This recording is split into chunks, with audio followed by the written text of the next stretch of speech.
Call the meeting to order. Return from closed session. Hold on, let me read here.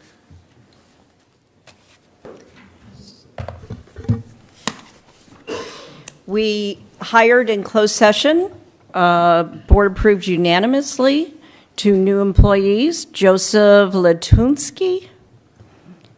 Did I say that right? You did. Controller, who is starting on June 30th, 2018. September. Oh, I looked at the wrong date. Yeah, sorry, guys. Totally freaked out. Wow. Sorry, folks. Yeah. September the 6th, 2017. That makes way more sense. And then we also hired Eric Hook, Director, Institutional Technology, who will be starting on September 5th of 2017. And Trustee Baker, will you lead us in the Pledge of Allegiance? I pledge allegiance to the flag of the United States of America and to the republic for which it stands, one nation, under God, indivisible, with liberty and justice for all.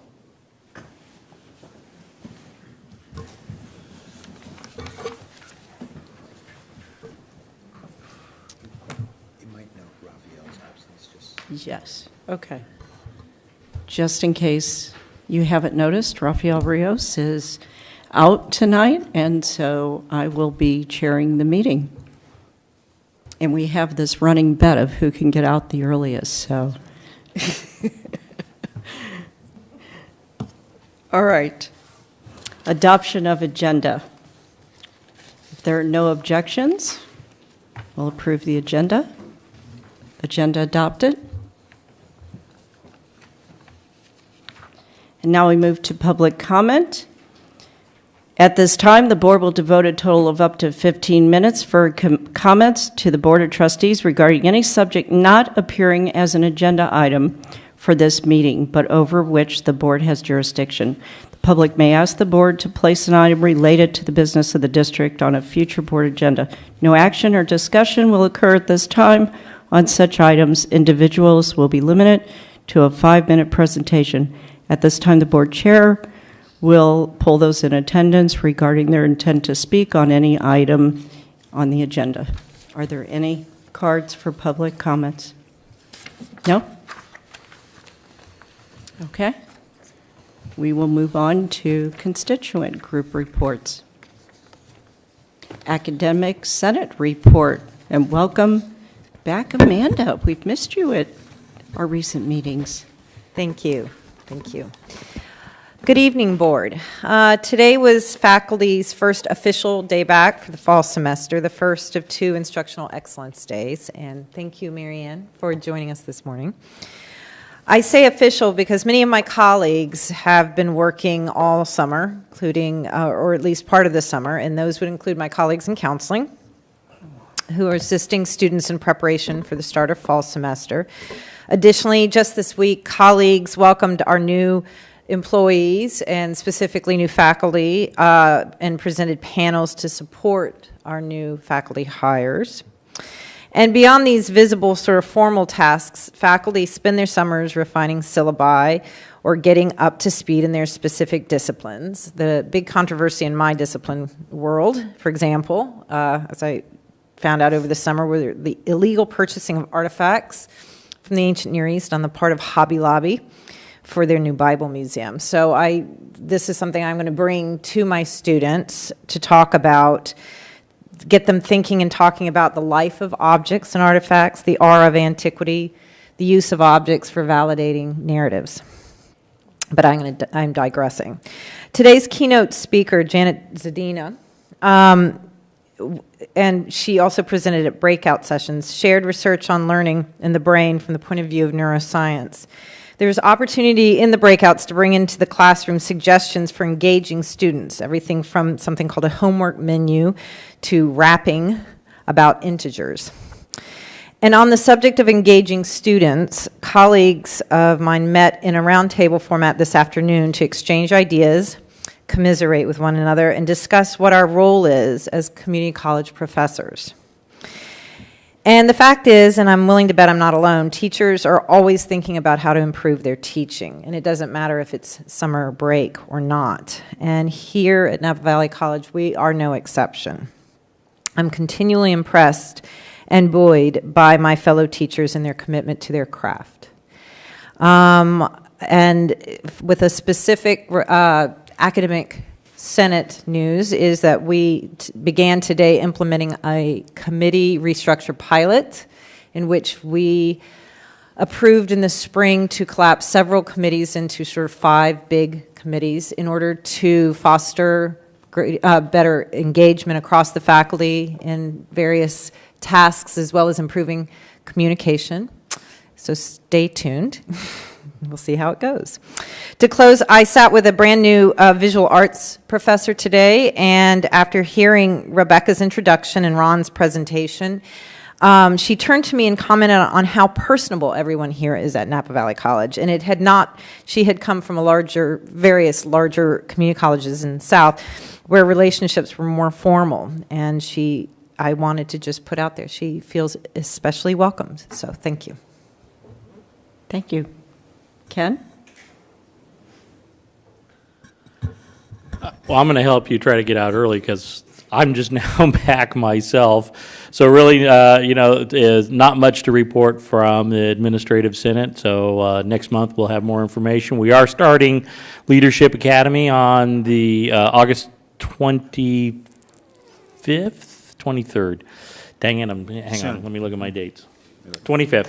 So August 25th, we're going to be starting that once again, and the leadership grant, the Institute is that grant is being used to create a leadership cohort of instructors, and we're going to be going away for a retreat in the end of September, and when we come back, we will be integrating those new folks into the instruction, and so where a lot of folks took a grant, had a very short-term program, we're going to institutionalize our program, and so that it will become a living program, bringing in new people who are former graduates, who will then teach the next group, who will then teach the next group, and so that the Leadership Academy becomes a part of our culture. So. Thank you. Just in time, man.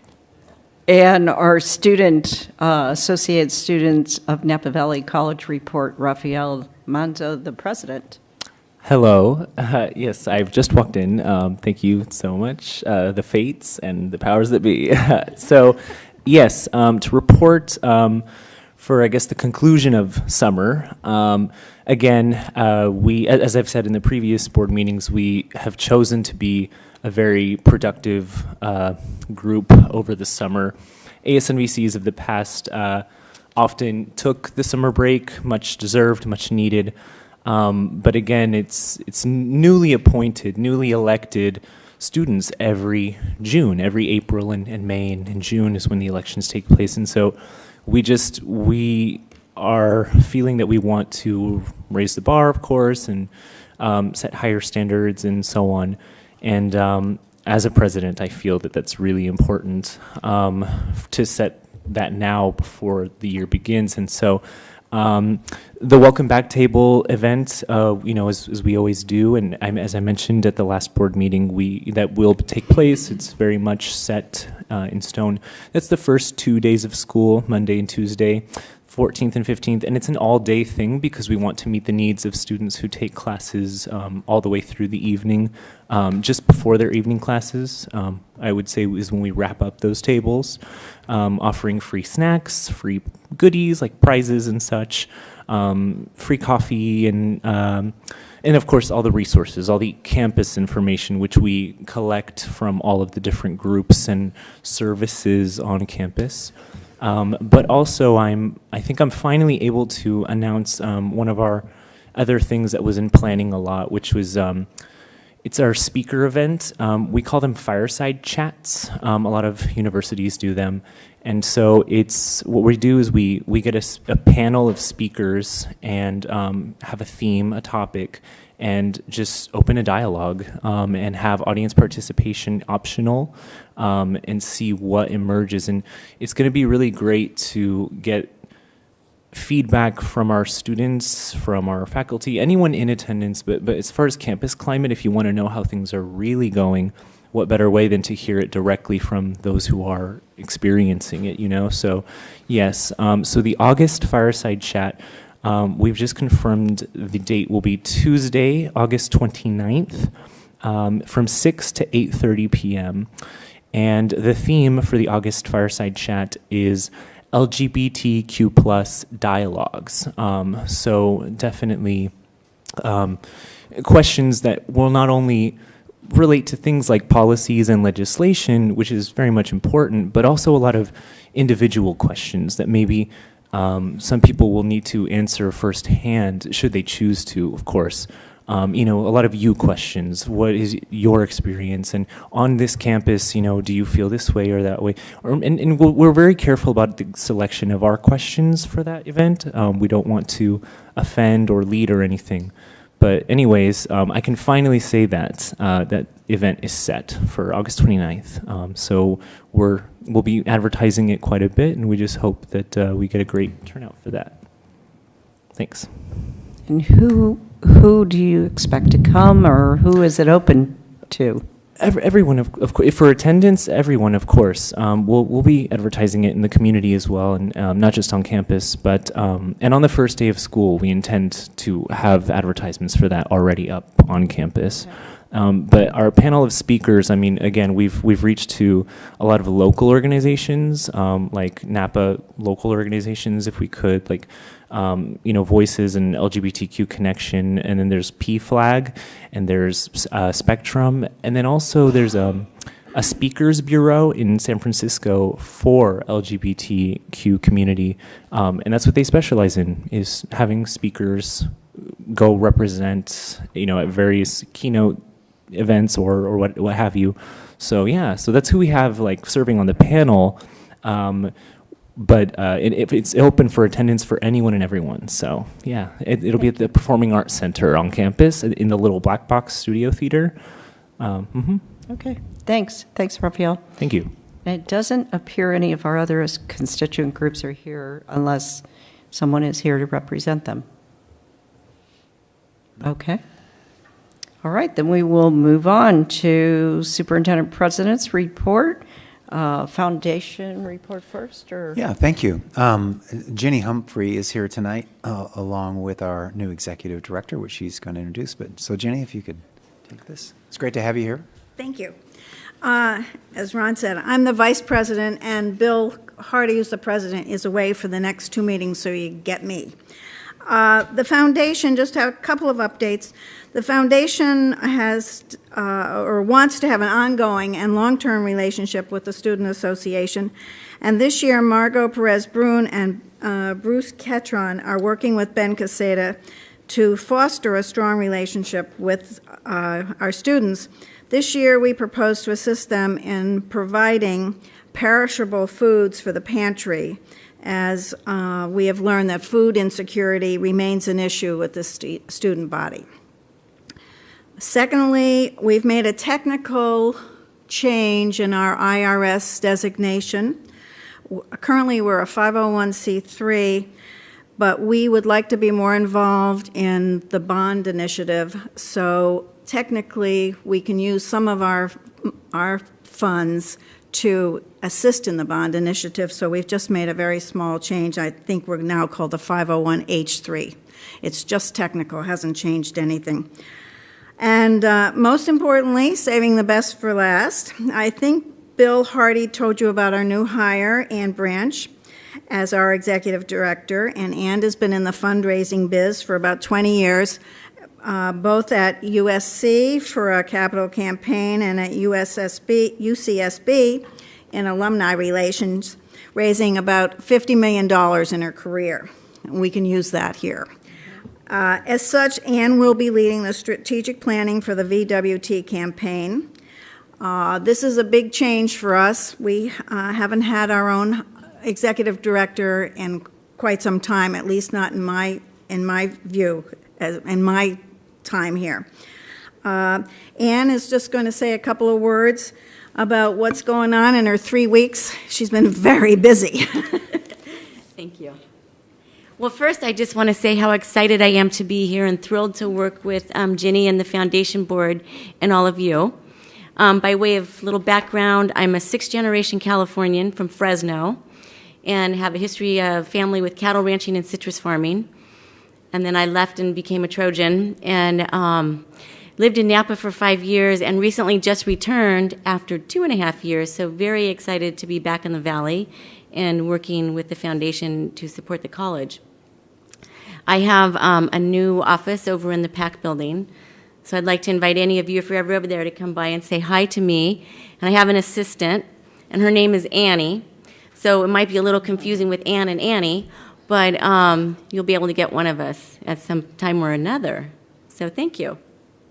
Do you have any questions? How many millions, Ann, are you? Well, we've started planning, so we've got some good plans going. That's great. Welcome. Welcome. Thank you. Welcome, ma'am. Welcome. It looks like I'll go to the president's report, and if you could just put that one up. Thank you. A couple things, and Diana, just heads up, there's a little blurb here on CTE, so maybe I might have you speak but on it a little bit. But a couple things on the report tonight, and generally speaking, try to keep it kind of high end and oriented towards stuff that is unique or outside of the ordinary. One of the things that's on here is going green. I know it's kind of old hat for this institution, which has had a kind of sustainability and green piece. Green orientation, I should say, as we're moving along. We're continuing on that vein. The article that I've included there is really more about just this particular vantage point for community colleges. I think we are well in line and with our initiatives. We certainly are in a community that embraces sustainability, so it's not a hard push like it is in some other areas. We're moving forward on several fronts on sustainability, including looking at trying to build things to lead quality, maybe not always a lead certification, but we've had that conversation a little bit. The Greenbelt and Arboretum project that we're working on in terms of landscaping. Upper Valley campus has got an exciting 2-year to green that Dean Michelle Mano brought to us, and we've seen that, a very exciting kind of alternative. So moving through all this, bottom line is that we're continuing our work. You'll see more of the landscaping projects and initiative kind of unroll. There is more money here available from the state and feds, which is a really good thing, and some private firms are now starting to fund up this as well. So I'm excited about that. And maybe this won't come up, I'm just not sure, Diana, but there is an article here really on CTE, and the title is really called Breaking the Stigma of CTE Jobs, which had with it, are you going to go to community colleges and transfer? Where are you transferring to? What's your 4-year degree? All of those kinds of questions. And the reality is that we even saw pictures today in reflecting on the history of this college, where there were more occupational-oriented, long-term, well-paying jobs that were respectable. And somehow, during the last 20 or 30 years, those kind of occupational, career, and technical jobs took a back seat. Well, they're front and center. Certainly the state and the federal government is really pushing hard on apprenticeship programs, on construction, the trades, if you will. And there are more and more people choosing these, including some of our millennials who graduated and had BAs are now back at the college looking for career and technical pathways so they can earn money in a different way.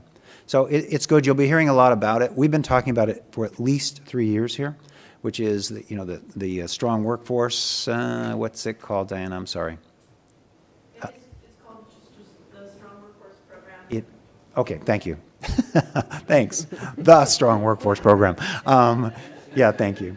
And finally, there is political turf being discussed. There's an article here that I've included.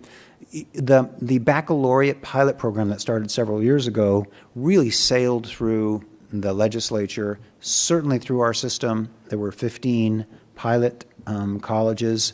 They got a lot of attention. We applied for one and wasn't awarded that. And then there was a subsequent motion kind of at the state level to expand that pilot program for another 10 or so. It got pushed back through the legislature, and there's a lot of our sister colleges and universities are challenged by the community colleges stepping into baccalaureate degrees, even applied 3-year baccalaureate degrees. So there's discussion there. I think that from what I see, it's going to resurface, and my guess is there'll be baccalaureates back on the table within a year or so. It's just a legislation that's very popular. It makes great sense, especially for colleges like us, and we'll just keep an eye on it. As you know, we've talked about several alternatives here. Certainly there's an alternative and possibility in health sciences. BWT has also come up several times, so we'll keep you aware of that.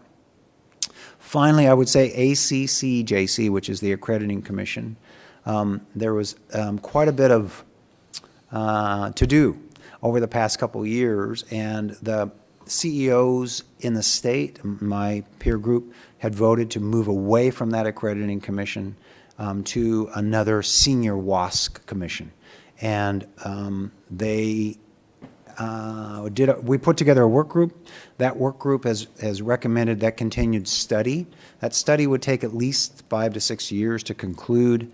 Meanwhile, the ACCJC, which is the junior college group, has appointed a new president, kind of, if you will, cleaned house, and is a much more kinder, maybe more forgiving organization. So we'll see where they go. But it's just an update. You'll be hearing things as we go during the year, and I'll bring some more updates. But no changes for us at all at this point. So with that, I'd like to just move along with. Excuse me. Oh, I'm sorry. Yeah. Sorry. Thank you. Could we have this uploaded, this Yeah, document? it is uploaded. I think it's just not showing up. So it's on the site. It's just not. There's some technical glitch there. Okay, thank you. Yeah. Yes, and there's links there to these sites. Doug, if you will, for public information.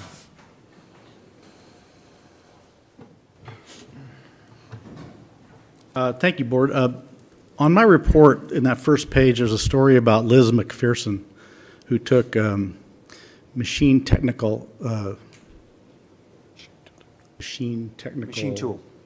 yeah, technology. This is a story about the internship she got at Shell. And we met her at graduation, and she said, next 9 weeks, they're going to fall in love with me, and they're going to hire me full-time. And by golly, it happened. This Wednesday, she's coming back as an employee of Shell to talk to the students about mechanical technology, mechanical tool technology, machine tool technology. And we're going to be there to report what she says. We're going to take pictures, and it's just a great thing to say to the public. Come to the college, get a career, and then see it happen. And here it is, proof. I'm just really proud of that. I would say too that it still bothers me a tad that it's unique and that we focus on gender. You know what I mean? She's more news because she's gender. But I'm excited really that our student population seems to be broadening, and the fields are really opening up for women, I think, in a very wonderful way. So that's it's kind of a sub story about it. Very excited about that, and this is a piece of the whole CTE side here in terms of machine tool and welding as well. Machine tool technology. Yeah, thank you. Thank you. Let's move to the cabinet reports and start with Charles. Good evening, everyone, and welcome back, faculty, from your summer. We have definitely been very busy in the Office of Human Resources, recruiting, but I could tell you the joy, the fruits of our labor, we are able to see the fruits when we hold our new employee orientation, which was held on Tuesday, August the 8th, and it is wonderful to have the privilege to welcome all new faculty, administrator, confidentials, and classified employees to the MVC family. And so we will be holding another orientation in the spring. I will share the dates ahead of time and would encourage all of you to come by and join us as we welcome new employees to our community. Also, I'd like to ask everyone to please hold December the 1st date.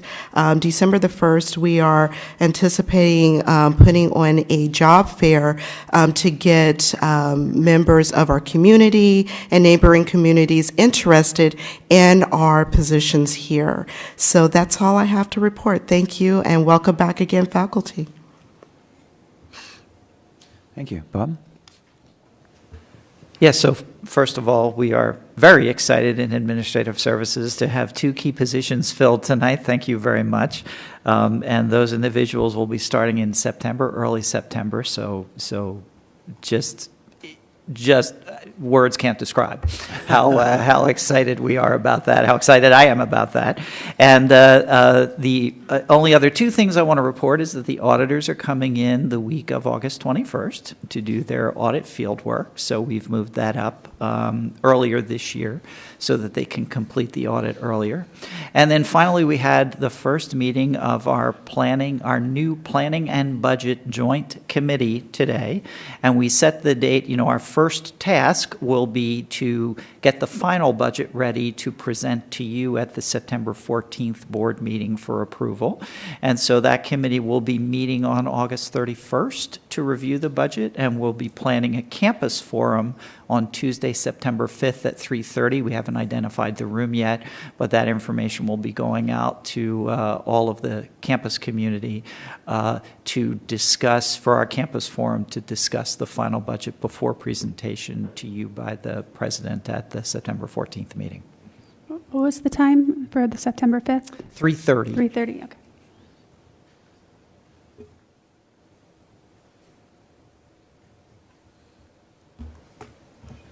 Thank you. Eric? Good evening, everybody. So I was telling somebody earlier this evening that this is my second favorite day of the year.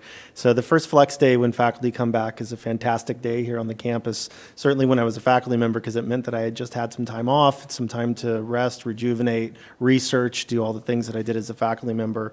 Now as an administrator here on campus, it's fantastic to have all of my faculty colleagues back, so welcome. And I say my second favorite day because my first favorite day is next Monday, which is when the students come back on campus, because that's where it all really starts. So this is a fantastically exciting time of year for instruction. This is where a lot of the work that we do during the year starts off. That said, we've been very busy over the summer as well in the Office of Instruction. So in addition to the Flex Day planning that's been going on under the direction of Rebecca Scott and others here on campus, we have a brand new catalog that has been published. So our 27-18 catalog is out in hard copy, but you have to be very special to get the spiral bound version of it. And typically your name is on the cover when you get the spiral bound version, but we have copies of this now in the office. And so I want to thank all the staff that's been working on that. The catalog is always a really important document here for us at the college. We have a lot of new hires that all of you here on the board certainly know about because you did the hiring last spring, and it's been amazing having all these people come on board. I do want to take just a quick second here to introduce you to one of the folks that you hired. So Bob, if you wouldn't mind standing up. This is Dean Robert Vandervelde. He is our new Dean for Social Sciences, Science, Math, and Engineering. He began in July and has hit the ground running and is a fantastic addition to our administrative staff. So Bob, welcome. And then yesterday, as part of the new employee orientation day, I had the distinct honor of taking in the new faculty, the new full-time tenure track and full-time leave replacement faculty yesterday afternoon into our new faculty learning community. So we had our first meeting of that yesterday. And I don't think that I had realized until they were all in a room together how many we hired this last year. We had 12 full-time faculty sitting in that room, plus 2 who were hired in the spring semester. It's an amazing cohort of new faculty that we're bringing on board. So we had them for about 3 hours yesterday afternoon after they had spent the morning doing the employee orientation with Charo and all of her staff to focus on the things that faculty need to know that very first day in class. Now, there's many seasoned professors among them, many years of teaching experience in that room. But certainly learning a new college is always a little bit of an uphill battle at first. So we were really excited that we were able to get them together before the semester started to get them that initial orientation so we start them off on the right foot and so that they know each other and who everybody else is. So very excited about working with them in the coming year. Also last night we did a part-time faculty orientation, a little bit of a different character there. Part-time faculty orientation last night that was very well attended by part-time faculty and well attended by staff, administrators, and faculty here at the college as well, where we brought all of our part-time faculty together for an evening to go over things that they would need to know in the coming year, and also really just to welcome them and to try and have the adjuncts really in the middle of the herd with us as we were getting the new year off to a start. So some other things that we've got going on in instruction. Certainly, we're keeping an eye on enrollments for this fall. As of today, we're pretty much even with where we were last fall, which is right on target where we expected to be. So we're very pleased with the way that the enrollments are going right now for the coming semester. All of our hard work in planning and scheduling and work with student services is paying off at this moment for our students. Some other events that we have going on. So right now, we actually have a group here on campus from China. So this summer, Maria Villagomez and Diana Shabodi and Charlie Monahan worked together to set up a program for a group of educators from China to come over here to Napa for 1 week and to have a series of workshops here on campus and an introduction into our education system here and our pedagogical practices, and a little bit of wine tasting thrown in there as well, because after all, they are in Napa. They spent some time over at VWT, I do believe, yesterday. Yesterday afternoon, they were over at our teaching winery. Today, yeah. And so we've been really excited to do that, and I really want to thank Maria Villagomez, Diana Shabodi, and Charlie Monahan, and Oscar DeHaro as well for helping out and getting that together as we welcome these folks in from China. Writers Conference, the 37th annual Writers Conference closed up a couple of weeks ago at the Upper Valley campus. If you haven't had a chance as a board member to attend any of the events of the Writers Conference, I strongly encourage you to look into it next summer for our 38th annual Writers Conference.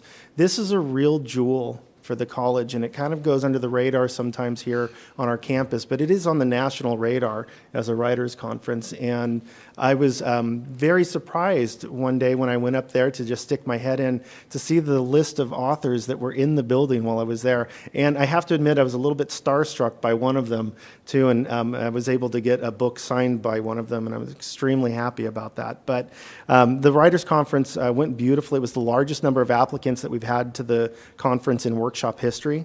We did 2 dinners, 2 receptions that were successfully hosted outside in the Upper Valley campus courtyard for this year's conference. And typically those in the past have been hosted at Napa Winery, so it was really good to bring it all on campus for that. We have Music in the Vineyards coming up at the Upper Valley campus as well during the month of August. They work with us and utilize the Upper Valley campus as a rehearsal space. Additionally, this last summer, you did hear that we had the Adelante program that came back. So we brought Adelante back, and this is a longstanding partnership that we've had with Migrant Education, and this was restored in collaboration with Napa Valley Unified School District, and we offered a non-credit program this last summer for the first time in many years. I don't remember how many years it had been dormant, but it had been some time. So it was 10 years. And so it was wonderful to bring that back onto campus this summer. We had over 100 students that we served with that program this summer. Couple of things to finish off here tonight so you guys can get on with your meeting. We've had some very interesting changes to the curriculum approval process here in the state of California that have happened over the summer that will have some effect on how we do things locally. You may remember back in February that Amanda and I did a presentation for you on the curriculum approval process. Well, the really good news is that we get to cut off a lot of the things that were on the right-hand side of those flow charts that had to do with approval at the chancellor's office. And so there has been a return to a return and a greater emphasis on the notion of local approval and local control over that approval process. So we're really excited about that. And I've had the honor this year of also going to be serving on the state curriculum committee again this year. I've served on it previously as a faculty member, but I'll be on as a representative for the chief instructional officers in the state of California this year. So I'm going to have the opportunity to keep us abreast of everything that's going on in curricular developments in the state of California, including more discussions about baccalaureate programs, as Ron had mentioned earlier. Finally, Shakespeare in the Park, A Midsummer's Night Dream. So this is going to be hosted in multiple locations this year. August 25th, 26th, and 27th, that will be in downtown Napa. On September 8th, 9th, and 10th, that will be in St. Helena at the Upper Valley campus. On September 15th, 16th, and 17th, that will be in Yountville. And then finally, it will end up on September 22nd, 23rd, and 24th at the new CIA facility at Copia here in Napa in the amphitheater that's been restructured there on the backside by the river. So we're really excited about that. That is being directed by our own Jennifer King. This is starring our students with sets built by our students, and this is part of our instructional program in theater here at Napa Valley College. Really excited to put this on for another year. And I'll leave it at that for tonight. Thank you. Thank you. Oscar. Well, since my colleagues have exuded their excitement, because I have to be excited as well.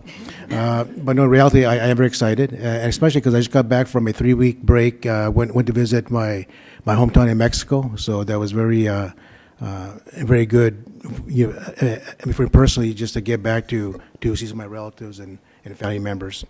The report of the attached here has a couple of items. One is Project Rise, which is one of our projects off of our HSI grant, is trying something new this summer, and it's called Campus Kickoff. And basically, it's trying to mimic what the four-year colleges do when they have brand new students that'll be attending the fall semester.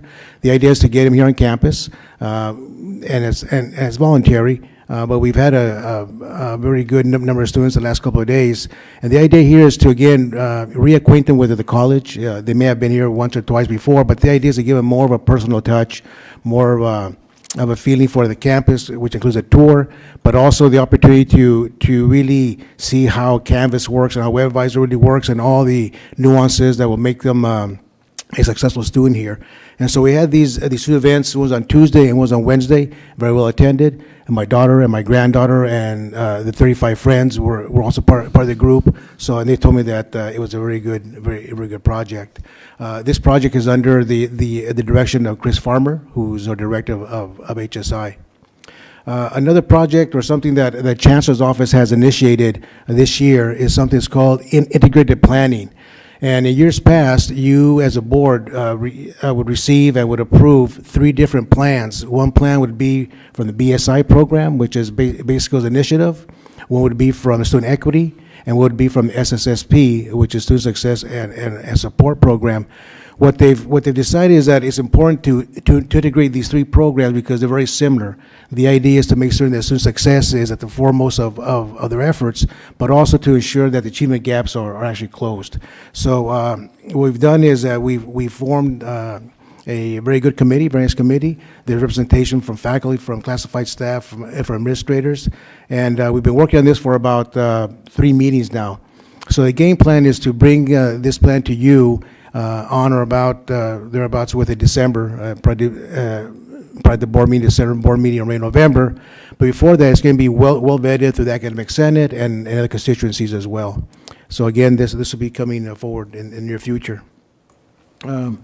other thing too is that with the student affairs, there's been two additional groups of staff, two programs that have been added. So there's new members to the student affairs family. One is a DSPS program, the services part of it, because there's two sides to DSPS. One is the learning services, which is instructional, which Rebecca Scott supervises, and the services aspect of it, where we have the interpreters and the accommodations and such, and the counseling, that is now under student affairs. The other program that has come under student affairs as of August the 1st is the MESA program and the STEM program. So these are two areas that I'm very proud to be part of, and also very proud to be supervisor of. And I want to thank Eric Scheer for your guidance and for your assistance on this transition. Later on, you may be hearing a bit more about the Mentis project. Mentis has offered us the opportunity to have a bilingual therapist once a week here on campus.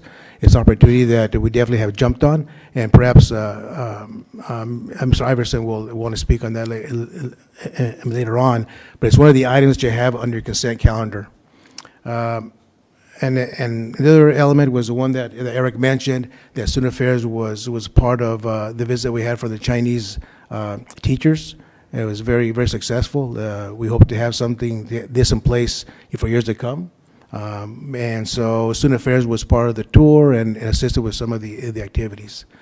And lastly, I attended last Saturday the event that Trustee Rios sponsors his family for their nephew who passed away 8 years ago or so.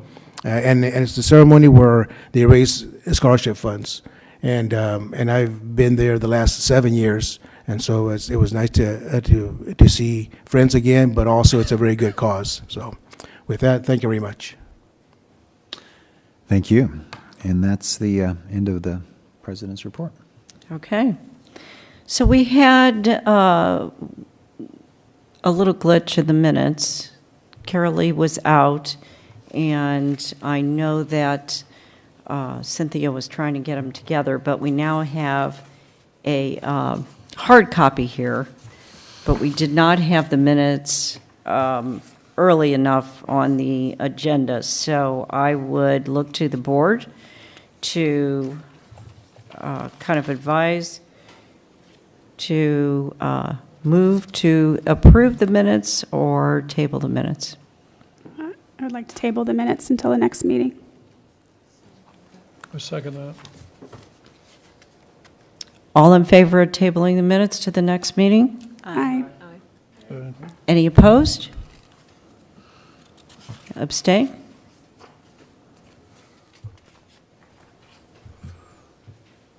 Okay, we get that? So it looks like it passes, motion passes to table? Mm-hmm. Okay, and back to you, Ron, on campus housing. Thank you.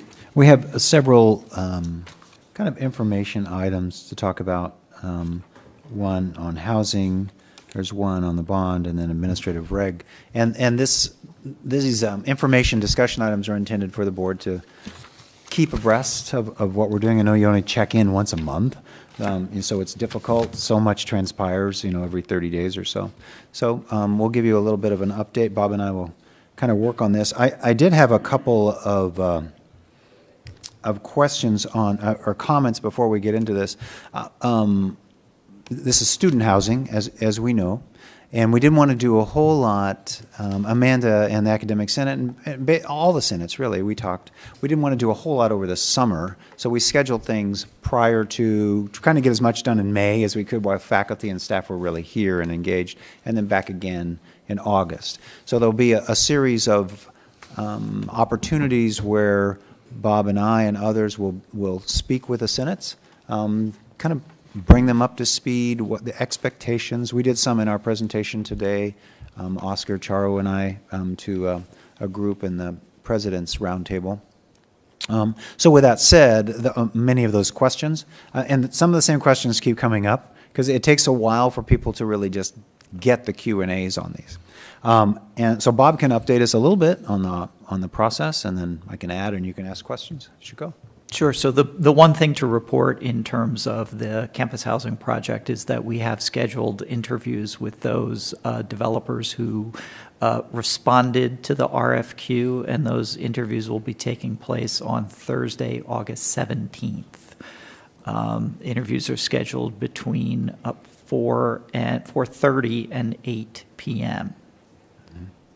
In the panel, a question comes up. There's a couple things I would say. We're really going out, the more proper, I think, and we've talked about this a bit, is be thinking about this in terms of a program manager. So we're really not going to be hiring it depends whether you call them a developer or a program manager, but they're really in a central role of organizing all of the potential pieces of this moving forward, and it's quite a complex piece as we've talked about. So there will be construction management and research on land and financial components and legal components, all those components, and so we are really leaning into the panel, which we talked about last time, and I think you're aware of it, but we're going to utilize staff, which is Bob and I and Matt Christensen, who is the Director of Facilities from staff, and invite the subcommittee for land development from the board to participate in that as well.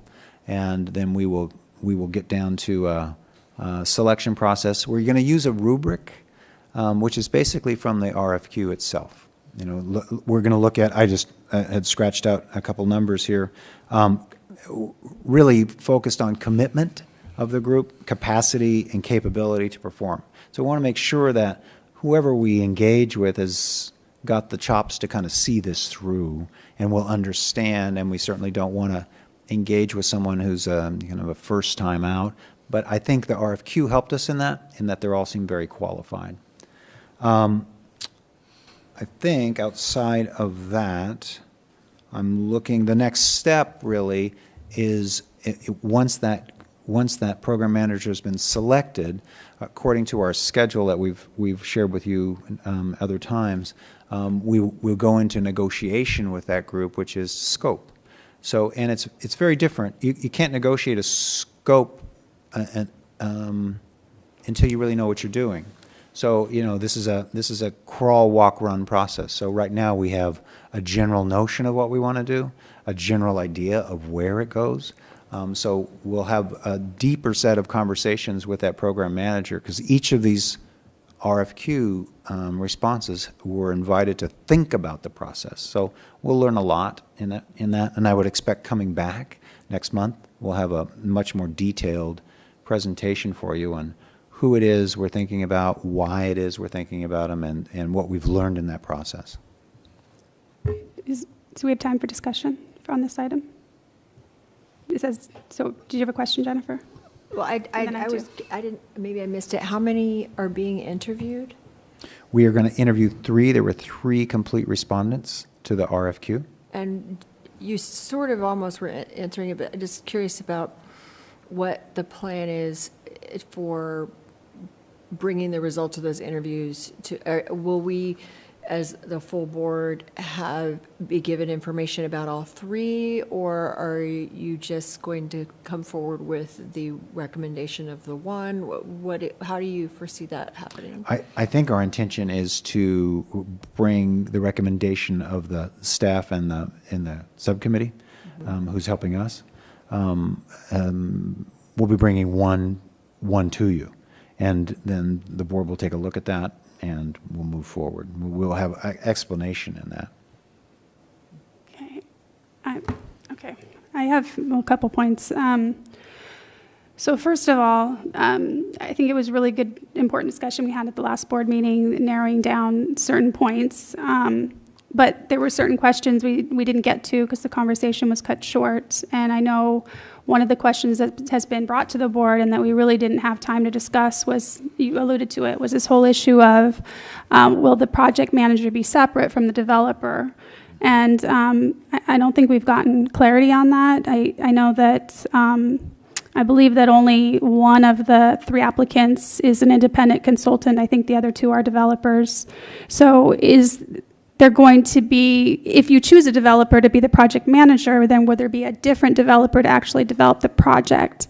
I think it's important to have them be separate so that the person that's doing the planning isn't interested in the project. They're only interested in what's best for the college and what's best for students. So I just want some clarity on this idea of project manager as separate of the developer versus the developer as also project manager. Questions on that? So let me see. I'll take my best shot at this, and I'll try to parse my words because they tend to come back.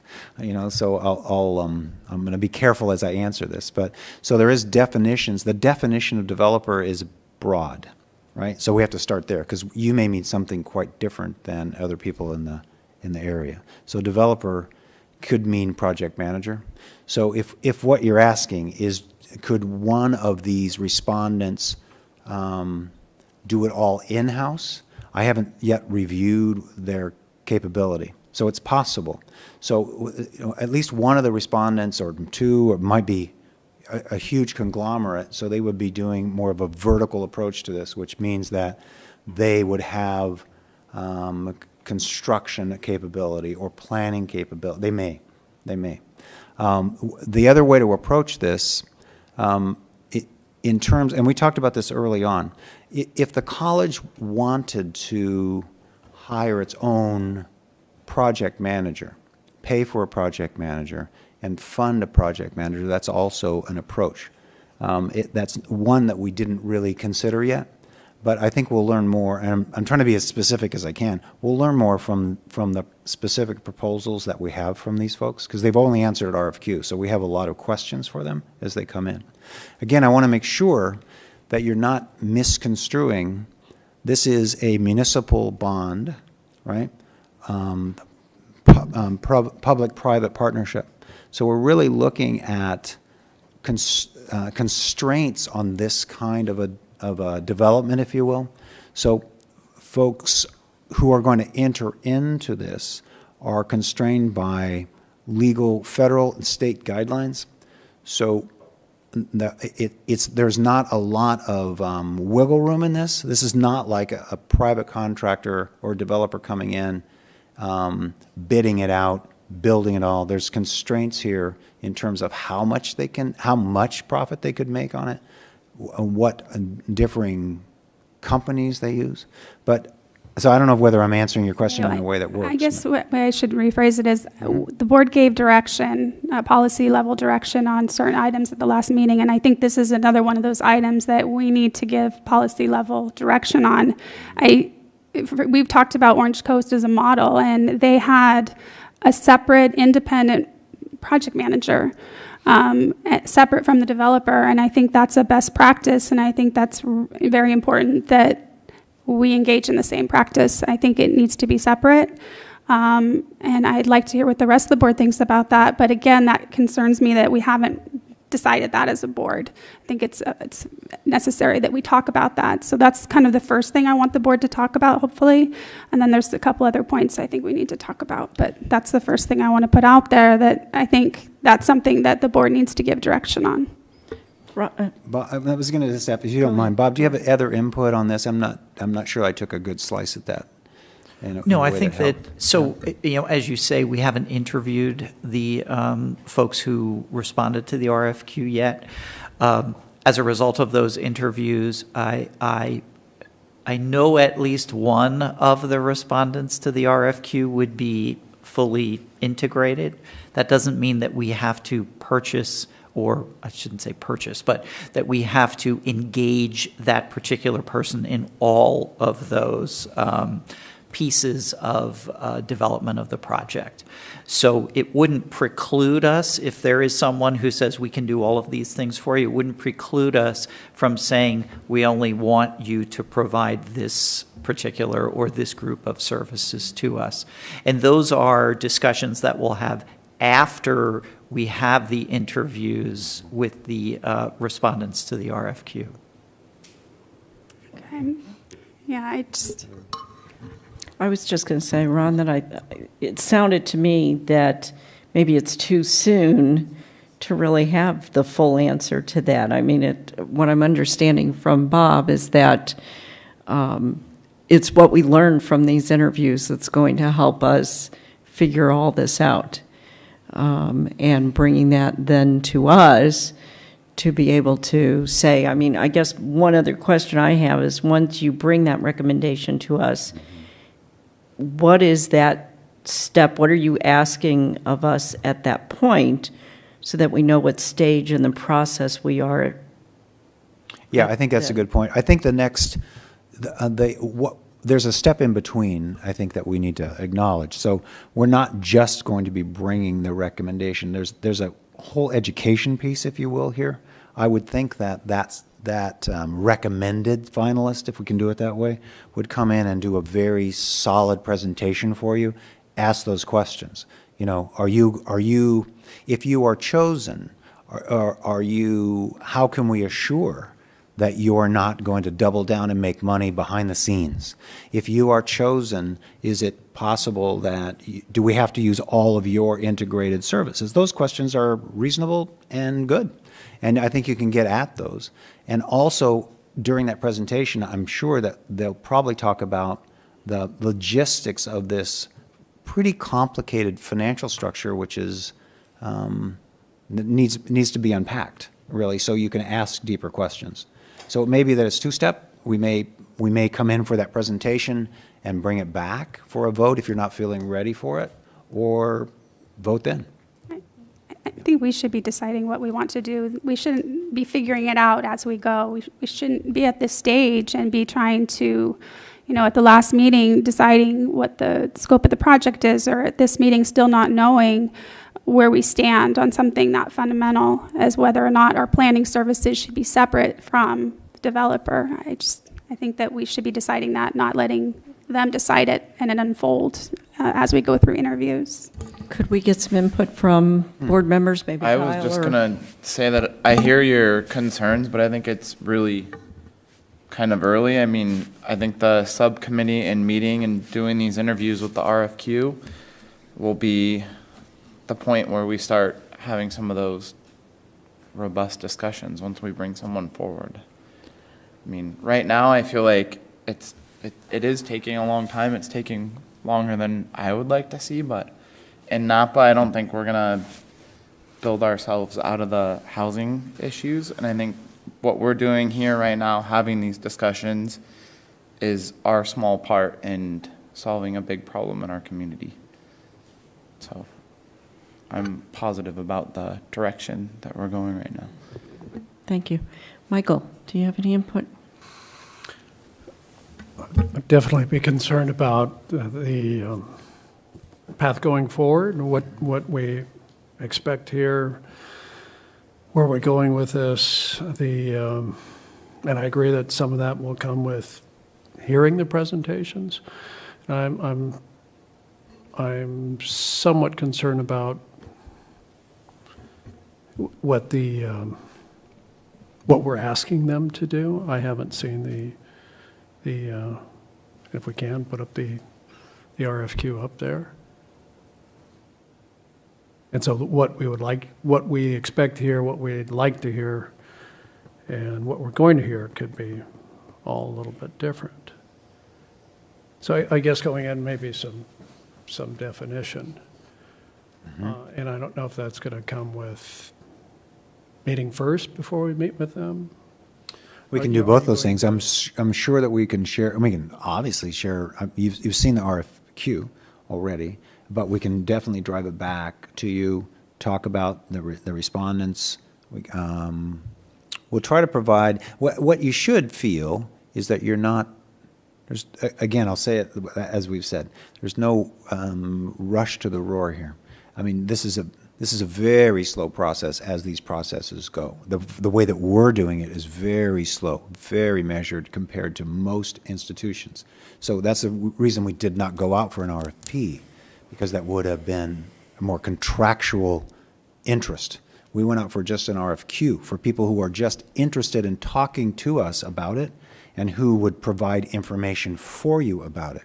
So to really enter into a specific, before you know more information about how it works, which is part of this whole process. So I would say over the next couple months, you should be able to learn more, make adequate decisions, and vote on that. think the questions from, I think, Amy, the questions I hear you more concerned about is there conflict, can there be a conflict of interest here somehow, right? It is, I believe it is a exactly, I conflict can of hear that. interest. And Yeah. so I think that's a great question, and if they can't unpack that for you in the presentation that where you feel good, or we don't feel good, then, By then, you've chosen. no, the no, person. You've this is simply a selected. narrowed it down to one. It's a selected person. finalist, but it doesn't mean that the other two are not worthy of talking to. Again, this would be different if it were an RFP.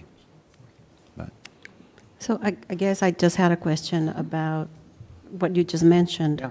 You know, you're going to come in with a recommendation on one. Mm-hmm. How do we learn about the other two so that we could, are you going to let them make a presentation? Are you going to make a presentation? that would be a to us different from piece. them, or- That's a different structure. We could go that direction, which would be a series of presentations on an RFP. That's a highly unusual way to do it. I would suggest that your representation from your subcommittee should be adequate.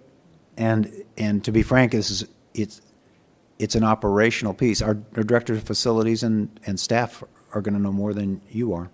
I mean, or you should, you know, so. And that's but, right. I mean, yeah. because they know. I mean, So the recommendation would be based on our best analysis of it. And if it doesn't meet the requirements or how you feel, if you're not feeling good about it, then we'll dip back down. Go back and look at the other two, so it's possible. Having all three of those come in for a presentation would be, I don't even know if they particularly would. It's possible. yeah, it wouldn't necessarily be that, but at least have some information on those other two developers Yeah, we who can, would I be mean, interested. we can certainly share that information. We can share their responses to the RFQ, absolutely. That would be good. Yeah.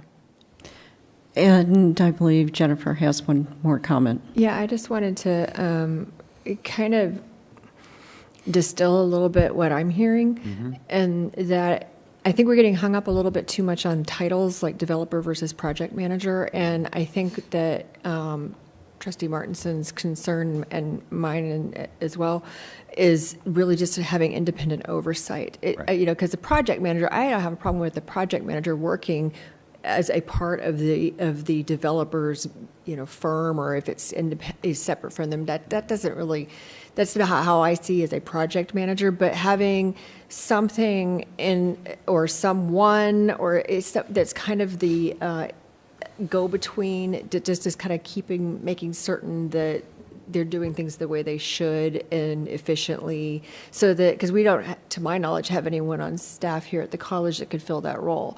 So having somebody that's independent of the developer / project manager / whatever, that is not going to be doing, you know, dotting I's and crossing T's and doing timelines and spec sheets, but just making certain that things are done properly. You want to take a shot at that, Bob, or you? Okay. No?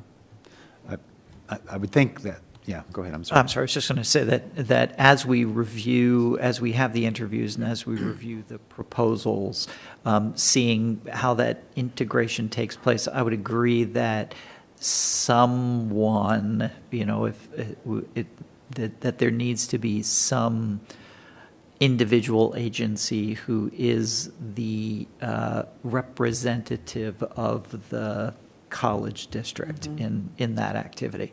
Yeah, I think that's my point. We need somebody that works, that person that's planning, that's doing the needs assessments and so forth, needs to work for us, not for the developer. I think it that's very sounds like, important. I think Yes, it's, that's I think exactly it right. sounds like that's what everybody's saying. It The is. I board, think everybody's agreeing. it sounds like the board is asking that we look for somebody who can play an independent role. So And then, I think that wraps that up. I think we don't need to rehash the same conversation. Manveer, please. Which subcommittee will get the presentation of the three people, the three different organizations? Real asset property, real whatever, I forget what you guys call yourselves. I'm sorry, ask your question again. Subcommittee will Michael, get the Kyle, presentation. and Raphael is part of that committee, right? That's right. Yeah. That's a subcommittee on land use. Can I be on that one? Raphael, the chair, appoints that. Okay. And he appointed that subcommittee. Okay. And so you have to check with him. I don't think as a student trustee you would change any quorum. We can't have 4 on there because it turns into I would like to be there, though. Yeah. I don't know. It would be Raphael's call, I would think. Okay. Amy, is it new information? Yeah, it's the second point, the composition of that committee. I'd like to talk about that.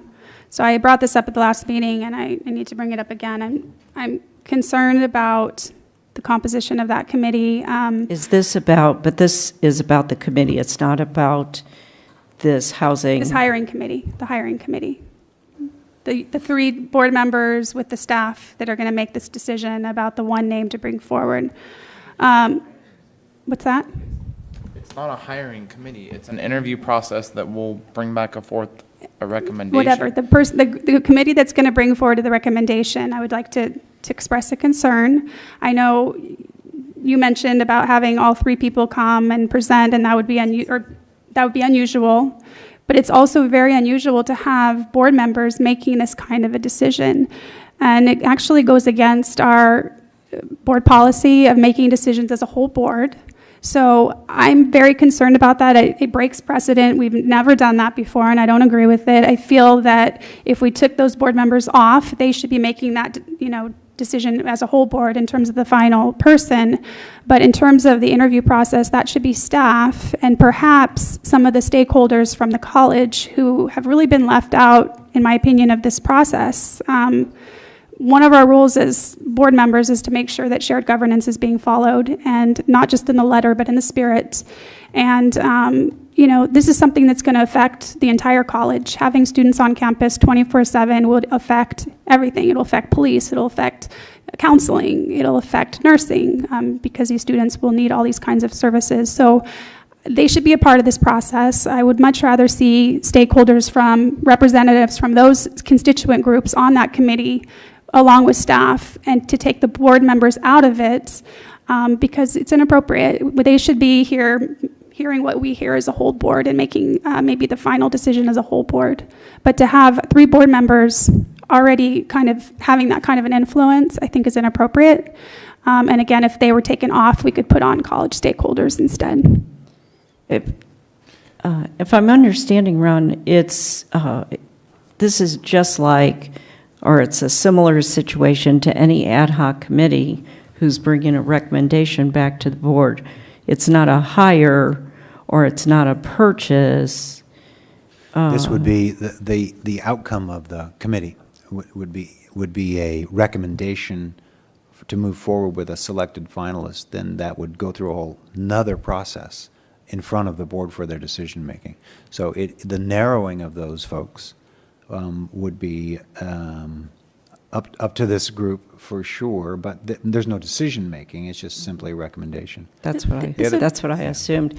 I think that we need to move on, and I think that Ron and Bob have heard certainly how the board is feeling as you go into, and our board members that are on the committee, how we feel about going into this process. I would like to know how other board members feel about 3 board members having that kind of an influence over this kind of a decision. I'd like to hear about that. If anybody else has concern about that, to me it's the equivalent of having board members be on a hiring committee to some extent, and we would never do that. So it goes against our policy of making decisions as a whole board. I don't agree with 3 board members having that kind of an influence over something like this. I don't agree that we need to go any further with it, and I don't believe that it's like making a hiring decision. It's like a committee bringing a recommendation, and I think that we can move on. Okay? Okay. Thank you, Ron, for all the in-depth answers, and Bob as well. Actually, Look Board forward. Chair, I just have one last comment and then I'm done. And I have also brought this up in the past and it was never addressed. I still have a concern that the way the RFQ was written, bringing up the Upper Valley campus, bringing up mixed use, et cetera, now with the more narrow defined scope of the project, I feel that the way that the RFQ was written limited a potential larger pool of applicants. I think later it could be challenged as being anti-competitive. And honestly, we have 3 applicants. I feel that, I know this is, it's unfortunate, but I feel we need to redo the RFQ appropriate to what we Martinson. decided and put it back out. Yeah, I think we're not on the agenda any longer. Okay. So. Well, I needed to express that concern. So that's something we took care of a couple of meetings back. So let's move on, Ron, to bond feasibility update. Sure. Just quickly, I think we can update the board from last time. As you know, last time we met, we talked about Godby Research getting ready to do their survey, and they are in the process of doing that survey. And I think that the final one, I had sent you all updates on this earlier in the week, or yesterday or the day before, and the final outreach for Godby is this Sunday, I believe, the 13th of August, if that's the Sunday. But it is 8/13, and they'll finish up their survey results. It will take them about a week to 2 weeks to kind of collate those results, and then they'll go back with staff and start to share those, and then we'll start to create a presentation. We don't know yet, what might come from that. So process is unfolding, I think, nicely, and we'll see where we go. Meanwhile, the college needs to move along. So I want to make sure that we're real clear that a facilities master plan, the maintenance of the organization, repair, all of those things, move forward regardless of the funding source. So we're doing our planning regardless of whether or not we're successful or decide that we want to go forward even with a bond. So those things are happening and unfolding as we work forward through. Any other, Bob? I had a quick question just on actually some of the questions that are being asked on the survey. Do we know, or have we heard? A couple things. What we looked at it and certainly we're able to, in a smaller group in staff, what we don't want to do is to, like, for example, we wouldn't want to talk about that tonight or read those or examine those. Per that document I moved forward to you, it really kind of pollutes the local pool. People who hear about it know that it's, they're kind of preconceived. So it's not in the best practice of kind of surveying. There is a question on there that says, and I don't think it was the last time around, which is if you're affiliated with a college and that's a yes, then that's the last question you answer, right? That's thank you very much. And that's good. I think it's a much more neutral position. So we'll kind of see as we go. You're certainly willing, and we'll have a list of those partial questions when we come back, and also the testing of the feasibility and the limits of what comes back in terms of the bond amount. So with the report, will we actually see the questions as asked? That is a great question, and I can't answer that. I think they try to show the questions, not completely, and I don't know. I can't answer that question yet. I think they do a roll up for you. If it was the same group? It is. Is that the same group? No, it's a different group. They did the after-action report, though. Yeah. If we can convey it to them, I would be interested in seeing the actual questions as asked, the actual language that was used, since I know that sometimes framing and phrasing can influence how a question is understood. Yeah. Right. As well as the roll-up, too, because I like to look at the numbers as a whole. Yes. Yeah. I'm reviewing my thing to see whether or not survey prior to interviews. I'll send you survey prior to completion. I don't see it. There is not a section on here about that, but I will check. For certain, you'll get a roll-up on it, and I'm not sure what they do. So, yeah. Okay. Thank you, Ron. We'll move on to 10.3, and that's administrative regulations. So I will just take it from here, Ron, if that's... Please. So this is what our committee, our ad hoc committee, Trustee Baker, Trustee Segura, and myself have been working on. And what you have here are some bullet points that we put together for discussion, and that's really it. There's no decision being made here. Also, this is not the regulations are not required to have board governance voting on this. So this is something that we can come to a consensus, and we can say, hey, this sounds like a good idea to move forward on something like this, and then it goes to the president's office to draft up those ARs. Is that correct, Ron? It is. Okay. And then they would come. At that point, it would be voted upon? It does. The ARs you don't vote on. You don't vote on. You just the policy, and then we construct ARs based on kind of the will of the board moving forward. Okay. So it's more of a consensus or agreement with everyone on moving forward on something. So we haven't started discussing on it yet, so. I have a concern about having these be in the ARs. That is my concern. My understanding is the AR is how the president will implement our board policies, but these are all related to our board meetings, and he doesn't really have oversight over our board meetings. The board chair does, and the board. Let me start with, this is a discussion.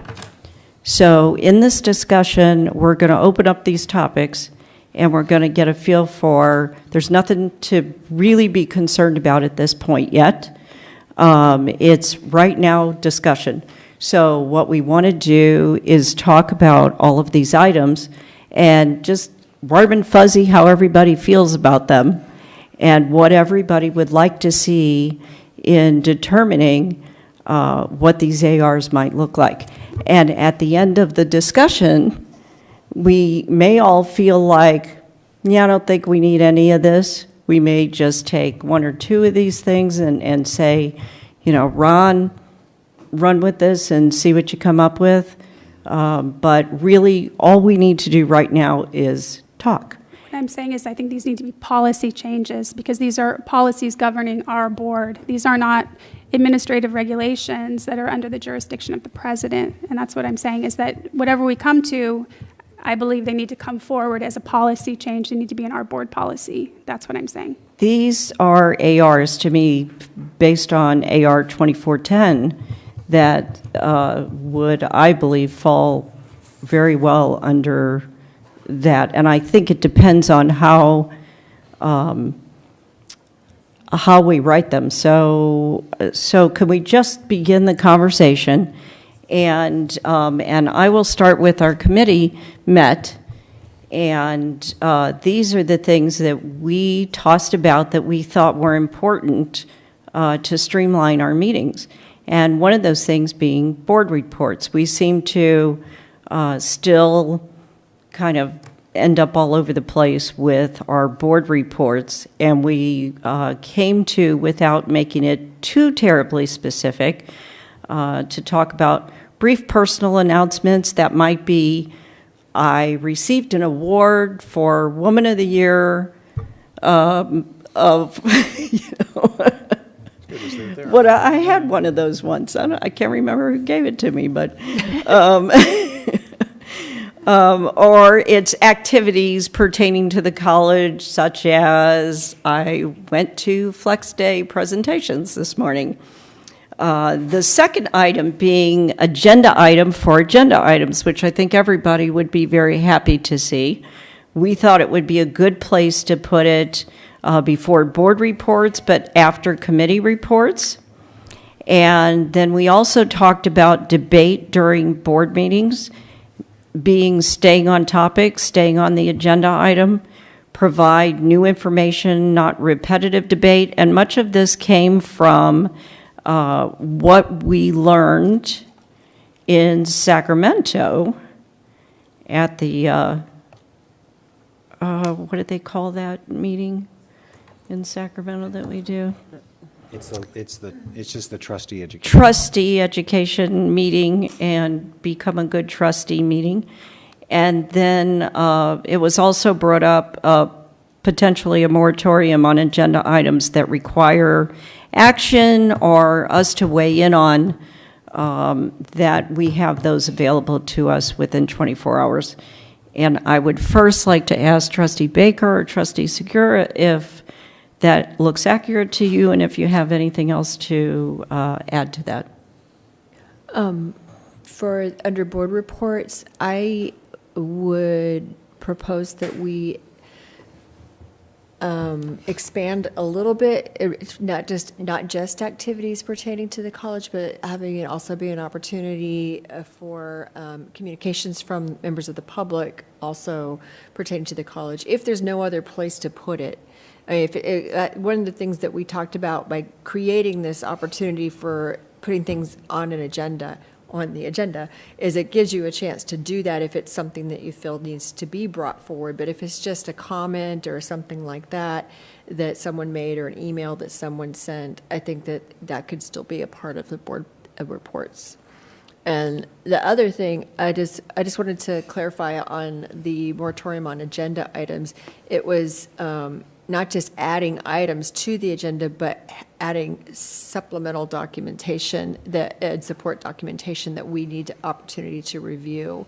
And we also talked about if a new version of something went up, it would be nice if there is some way to communicate to us what's different. I mean, if it was just that a typo got caught and fixed, that's one thing. If it's something that's actually substantive that changed that we need to reread the document, it would be nice to have that communicated to us so that we can be efficient with our time. Okay. Can I drill down on that Sure. real fast? Do we have the ability, and maybe Curly, in terms of, when the update goes out from board docs, thank you, and it says, attention, a new thing has been added. Is there room, or can we adapt that to say there have been changes in the document, or? Not from that notification, Mm-hmm. but we can do that again. In the email itself or something? Okay, so that's doable. All right, I just wanted to check to see whether it was an automatic feature, but okay, thank you. I just have a clarifying question about the 24-hour cutoff. I thought that the agenda had to be up 72 hours in advance, and I didn't think, but you can add items, right? So With the support documents. So we're talking about the 24 support more, documents. this is all about support documents, Yes. then, not for adding items to the agenda? Yes. Okay, well, I agree with that, 24-hour cutoff for adding documents to the agenda. I support that. Okay. Sure. Would that be in all circumstances, that there would be never an opportunity to get a last-minute item brought forward? I think the intent was if it was something that was an emergency, that would be different. But if it's standard things, I mean, if it's just really, like the minutes is a good example. Today, we got the minutes when we arrived there, so that's why we tabled them for next month. So we need opportunity to be able to review things, and so if I'm at work all day, I don't have time to do that during the day on Thursday. Okay, but there might be if in an emergency or Well, sure, yeah. Sure. I mean, there'd always Absolutely. be exceptions, but Okay. that this would be the expectation. That's great. Absolutely. I'd like to actually make it's actually going to be the law in a year or two. It's going to be a Brown Act change that when the agenda goes up 72 hours in advance, all the support documents have to be up as well, 72 hours in advance.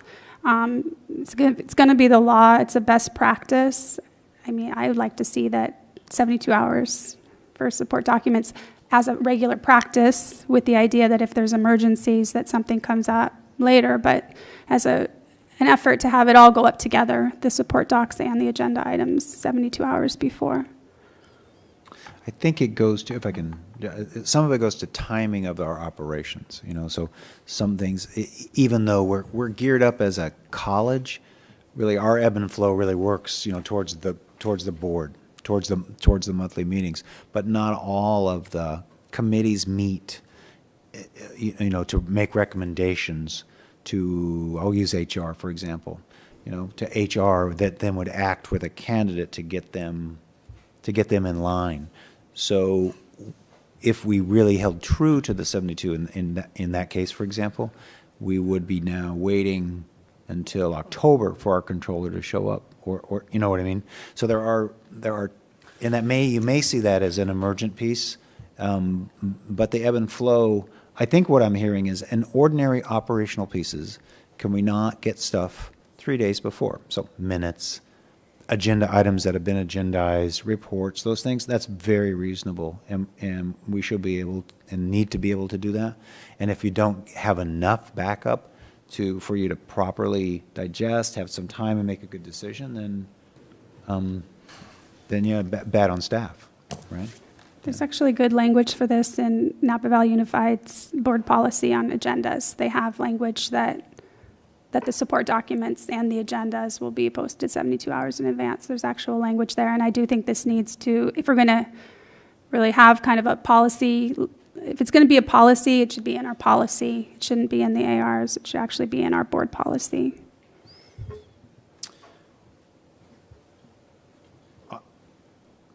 I support the 72 hours. I hope, I also understand that it's not always possible, but I think that we need to be making an effort to make it possible. So if that means having to change either when a committee meets or change when the board meets, push us back a week or something, because if it's about being in compliance with the law, and it's also about making certain that we have opportunity to do the job that we've been elected to do. Could I get some input from other board members on that? I think that I'm good with, I haven't heard that the law is about to change. If that's correct, then I haven't heard that. It's coming down the pike. They've set the date for when the change is going to happen. I don't have the date. It's at least a year off, maybe 2 years. But it's coming. And the reason why it's coming is it's one for board members, but it's also for the public, that the public has time to review documents before they're presented and voted on at a board meeting. I don't think anybody's in disagreement, especially board members. But I just wonder if right now, if the 24-hour kind of walk, crawl before we walk is... and then in 6 months when we're 48. is sufficient at this time. Kyle or Michael, do you have any input on that? Go ahead. There's always going to be the emergency. We've seen that with earthquakes, fires, floods through this campus, and emergency situations, personnel issues, budget issues. We've had to call meetings. That I see as an important and understood. I think it's in that we have a duty, as my fellow trustee says, to do the business of the district, and the business of the board is to get together, and that's always going to be that must be an option. I was also a little unclear on what my colleague Jennifer was trying to get to regarding board reports and letting the public weigh in at that time. We typically have a... Not letting the public weigh in, but like, say, for instance, I got an email from someone, a comment about something. It could be, or a question about something that, for whatever reason, didn't get forwarded, or so I could say at this point, during the board report, bring it up then. Just by the way, somebody said something about blah blah blah. Nothing that would be necessarily something that needed to be made a decision. Just kind of communication, but not people coming and commenting. Oh, I see. All right, thank you for that clarification. Kyle? Do we as a board feel like we're not having enough time to read the reports right now? I feel like that's our duty as elected trustees, is to read the reports. And Kyle, the minutes were up today at 3:00, and there's been reports that have been put up that we've received the night of the meeting. I can give some examples if you'd like, if you don't remember, but no, we need to have the documents in advance, and the public should be able to see the documents in advance that we're going to be discussing. With the example minutes, I don't see why there's no reason that we can't postpone it. There's also this is our meeting. If there's something coming up, we have the time to discuss it as board members and take a little 5, 10 minutes, 20 minutes, however long it takes to review that new information. And That's then a good point. have a robust and thorough discussion on it. And then if necessary, move it. But just the fact that it. They're not going to. There are times when, in the past, that it was out on Friday at a printed board agenda with all the backups, and then one was to comment before Tuesday, I believe it was. Carol A. would probably help me on this. Otherwise, it was set in stone. You weren't gonna discuss it or talk about it, unless it was one of those personnel issues, emergency issues, or something like that. But it is. I'm not denying the importance of having the information for the meeting, and I don't think it's a possibility to just say postpone it, because every one of these people is here because it's their job, and to reschedule every single one of their times, classroom time, et cetera, just doesn't make sense. I mean, that's why we put out the board meeting agenda a year in advance of this is where we're going to meet, so all of us could be included in this meeting, public and staff, faculty, classified, and Board of Trustees. This is a great discussion. I think that it's moving really well, and I think that what I'm hearing, because I like what Michael's saying too.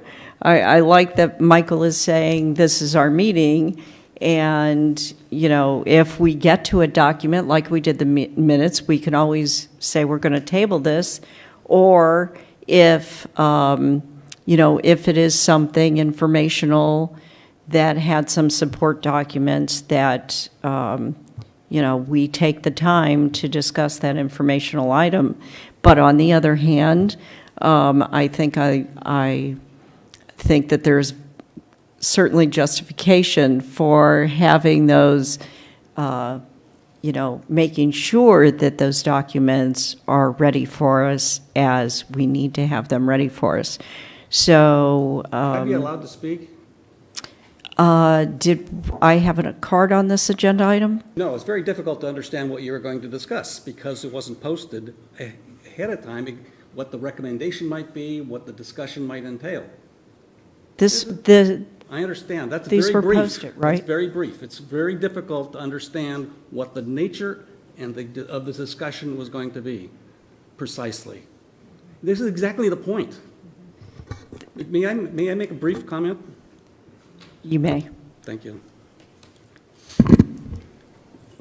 The people of the state of California in the last election passed a law that said that legislators no longer in the state legislature could vote on a bill unless they had the actual wording of the bill 72 hours in advance, because all of a sudden something would be slipped in.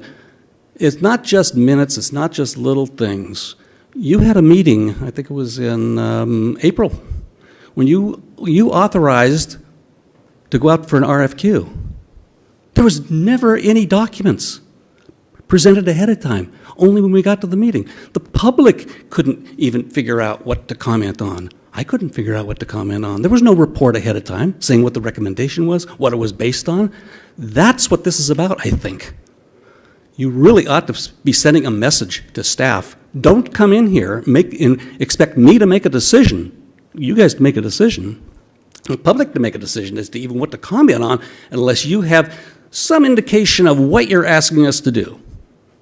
And your basis for it, your analysis for it, that is what, and my background in governance. I'm an expert on governance as an attorney, as a practicing attorney for 30 years, as an attorney that counseled boards, as an elected official.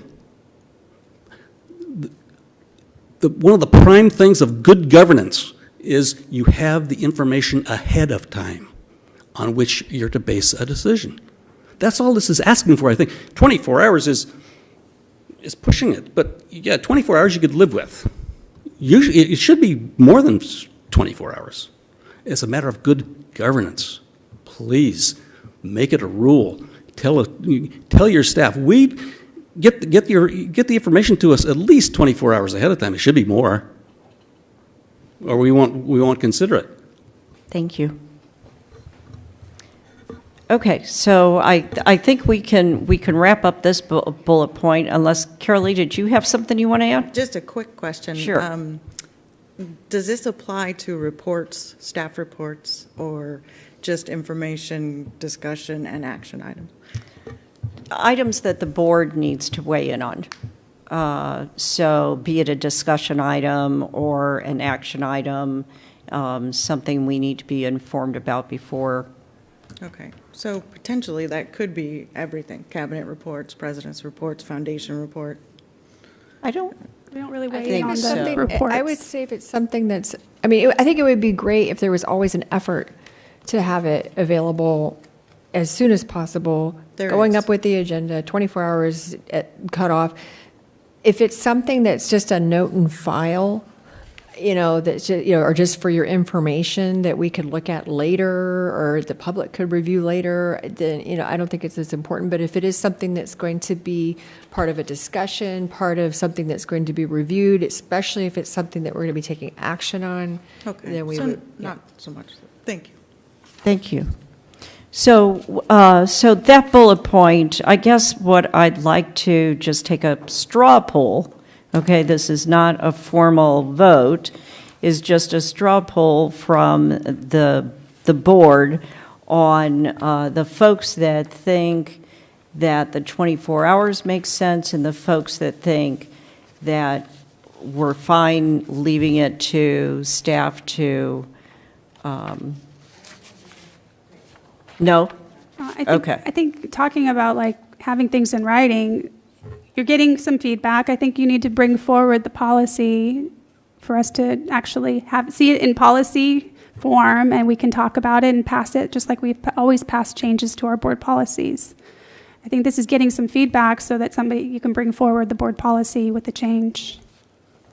That's what we're doing. So we are having a discussion so that at some point they bring a draft back to us to look at. So, okay.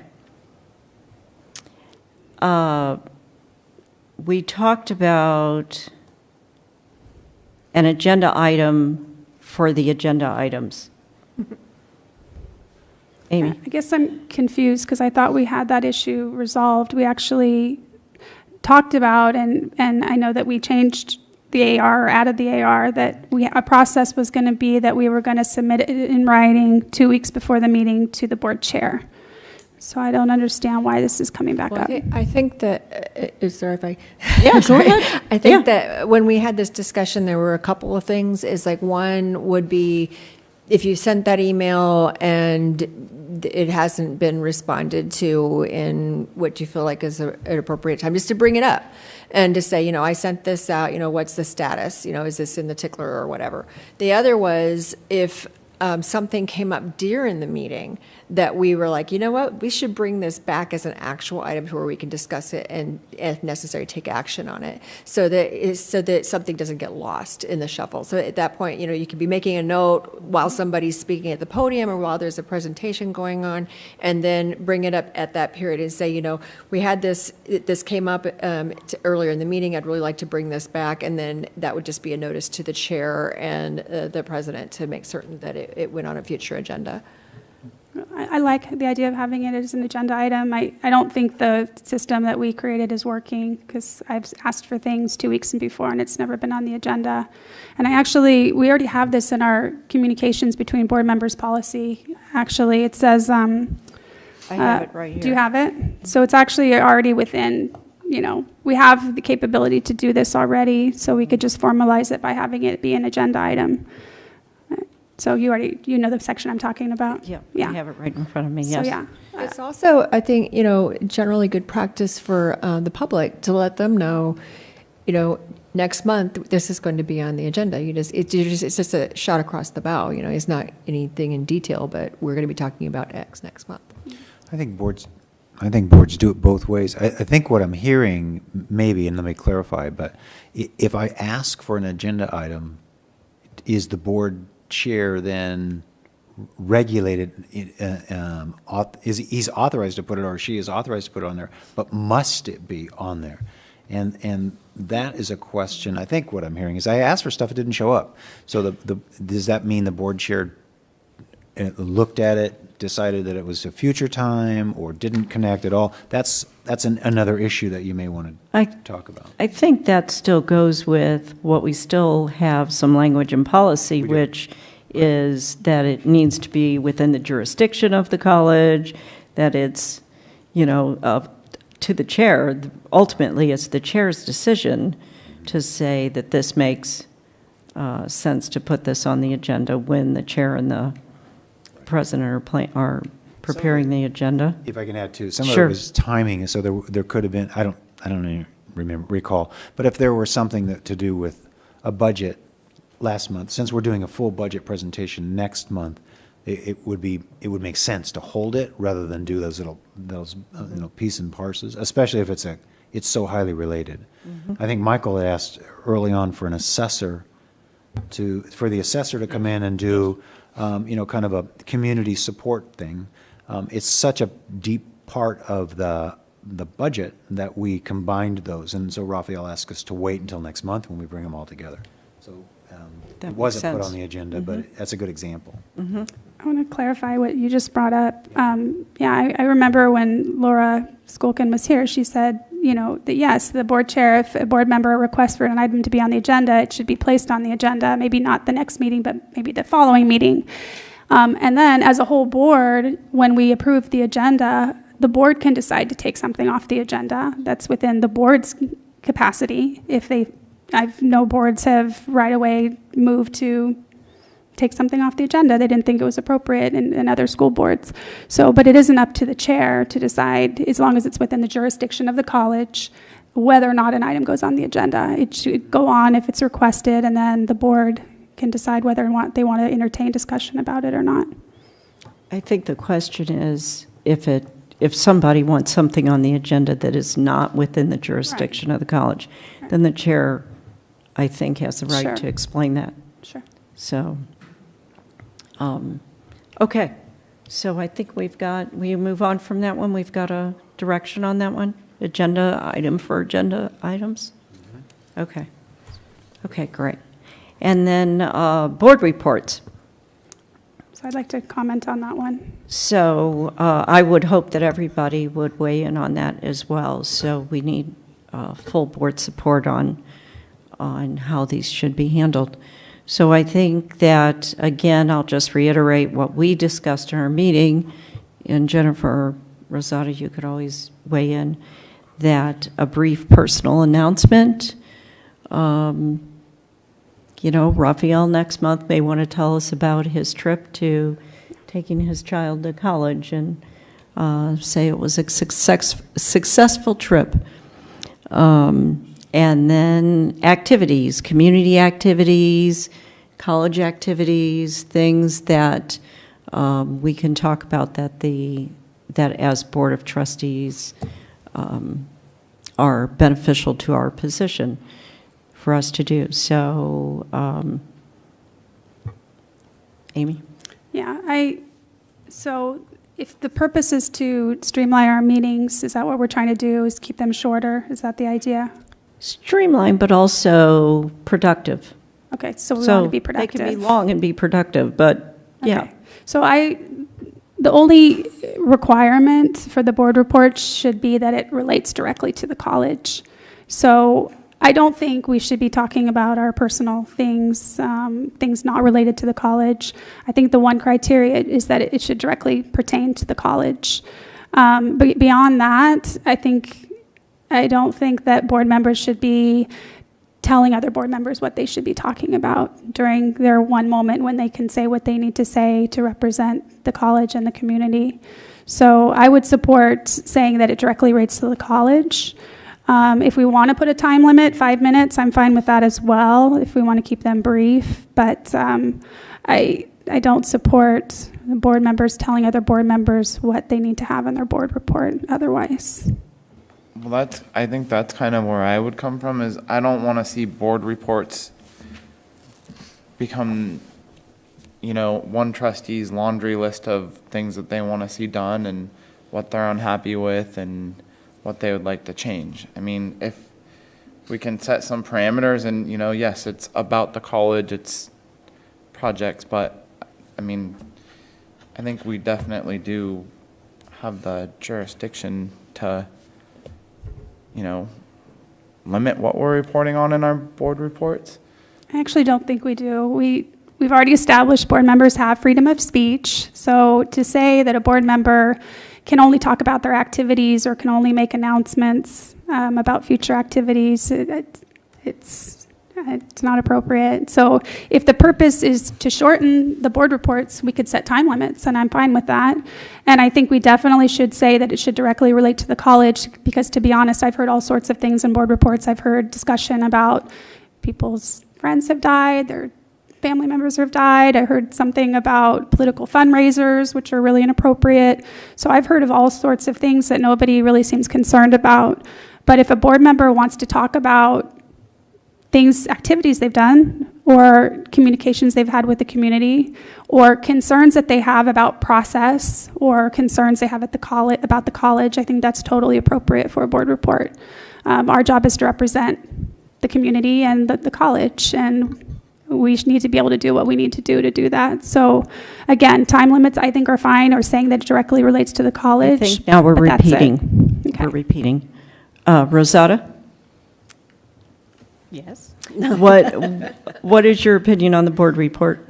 No, I would agree with Kyle and what we had said here. It needs to go with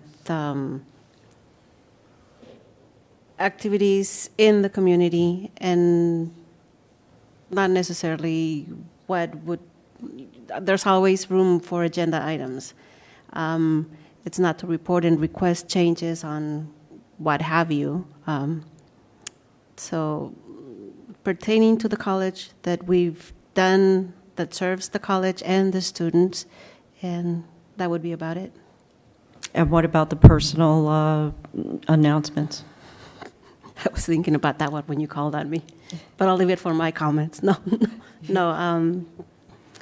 As long as they're related to the college. Well, I think as long as it's brief. I'm hoping that next month we find out if it's a boy or a girl, for crying out loud. Yeah. Right. Because if it's a girl, the name's going to be Rose. Right. So I Right. love that. I could tell you on the side, not Yeah, during I think a we board can find report. out about that outside of the board meeting. Yeah, go ahead. I need to get everybody to weigh in. Kyle, you weighed in on that. Michael? Brief, succinct, to the college. So Kyle's baby announcement, or no? Yes? Brief, personal? Leave personal completely out of it. Where are you? It's a future college student, so Yes. Be a student trustee, so absolutely. Okay. And I got an email from Raphael. I emailed with him about this, and he supported a time limit, and he supported keeping it to the college. But again, if we're going to start saying that within the college information that you can only talk about X, then I'd like it to go to our board attorney for review.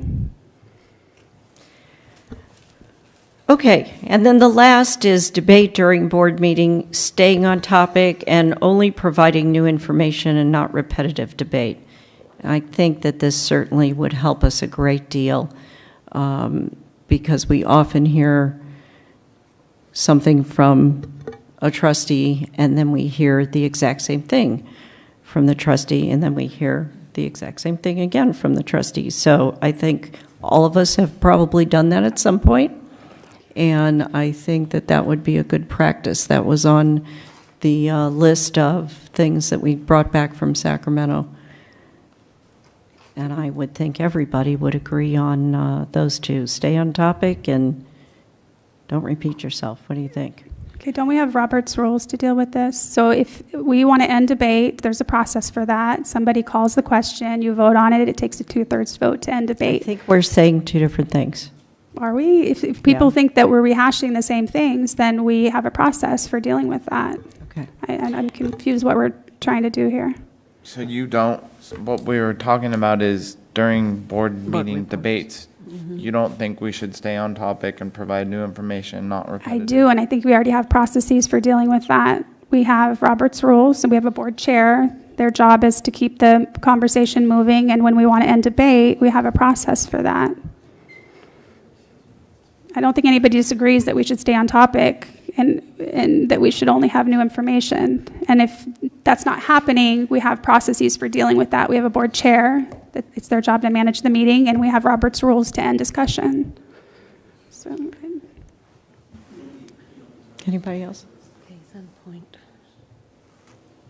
It just reiterates and simplifies, I think. Yeah.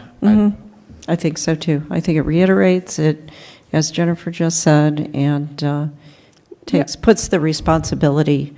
I realize it's in. yeah, we have in our shared values as well. Right. Right. It also says we're going to But have yet robust debate. But yet it still so happens. Let's not forget the robust part as well. Robust and repetitive are two different things. Michael? On the danger of being repetitive, I was thinking about the agenda item request, and I've heard from over the years from our council about not putting or keeping the established process that we have, which is to the board chair requesting. But we elect the board chair, as that's our job. And so he's or she is our representative, if you will. Perhaps as part of that responsibility, he or she reports back to us on the status of agenda item request received during their board report, rather than saying, well, I requested this and I didn't get an answer, so you must not like me or something like that. But some explanation, I think, would be due. And there's no need to mention actually who the trustee requested it or where that request originated. This is what was presented to me in the format that we've already agreed upon, and I'm reporting out on the status that, yes, we did look at this, and President Superintendent feels his staff needs 6 weeks to develop a appropriate response. So we're moving this forward, or this is being discussed at the next meeting, and so on and so forth. Are you thinking that would be part of the where the agenda items for agenda items, that would be part of that? Yes, that the I like board chair that. actually reports out. I like that because not only does it close the circle, but it also gives the chair an opportunity to see if anybody else on the board, we really should talk about that, you know. Recognition of the request also as close it up or. Okay, great. I like that idea. Okay. One more thing about board reports that I'd like to add to shorten them.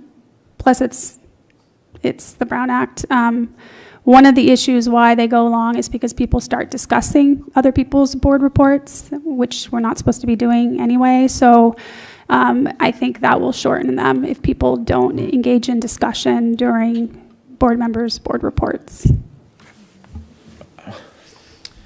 Can I add one thing? Yes, These are just absolutely. kind of questions for me. I'm just kind of listening. So I think 5 minutes is a long time because you're up, that's 45 minutes of board reports. That's the maximum, and we don't all have to have a board report. I'm just saying, right? so would want to think about that. The other piece is that, normally at the board reports section, because it's at the tail end of the evening, generally we're alone. So, it's really, I guess the intent, are your board reports for your fellow trustees, Right. or are they said to capture for public consumption so people can look at them later? Which is a question you may want to think about. And I think finally, the direction that we got from Laura Shulkind was to, and I just want to reiterate so we're on the same page, that board reports are not published. You don't submit and we publish, because that could potentially confuse the public to think that's an agendized item, if you recall that conversation. So you can certainly talk about them. They're captured in perpetuity, on record, but I want to clarify.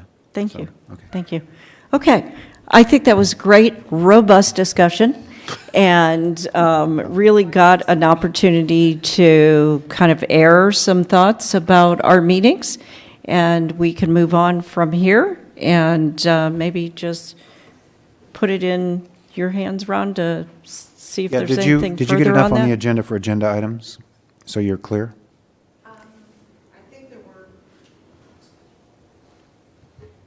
I think you were discussing two potential options of having the board chair report back out on one requests that had been received, or having the item on agenda items after review of legal's recommendation.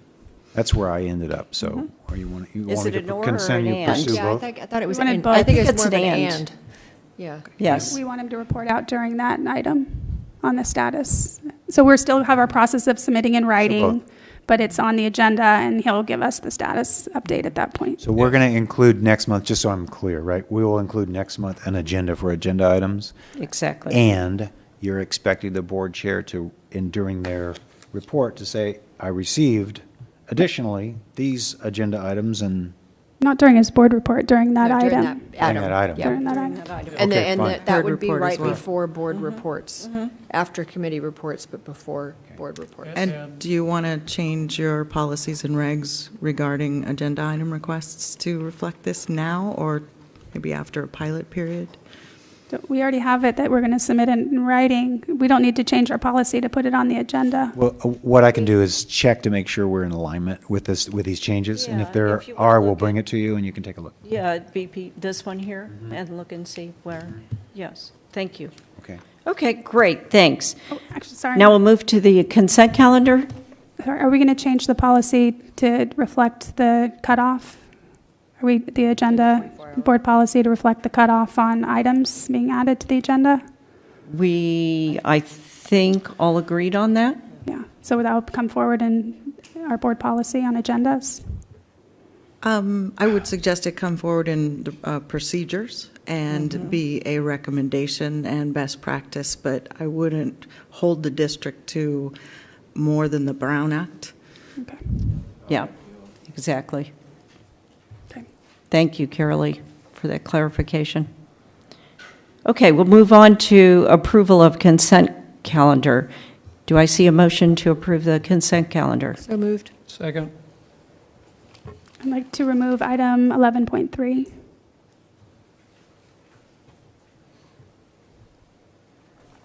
Okay, we are removing item 11.3.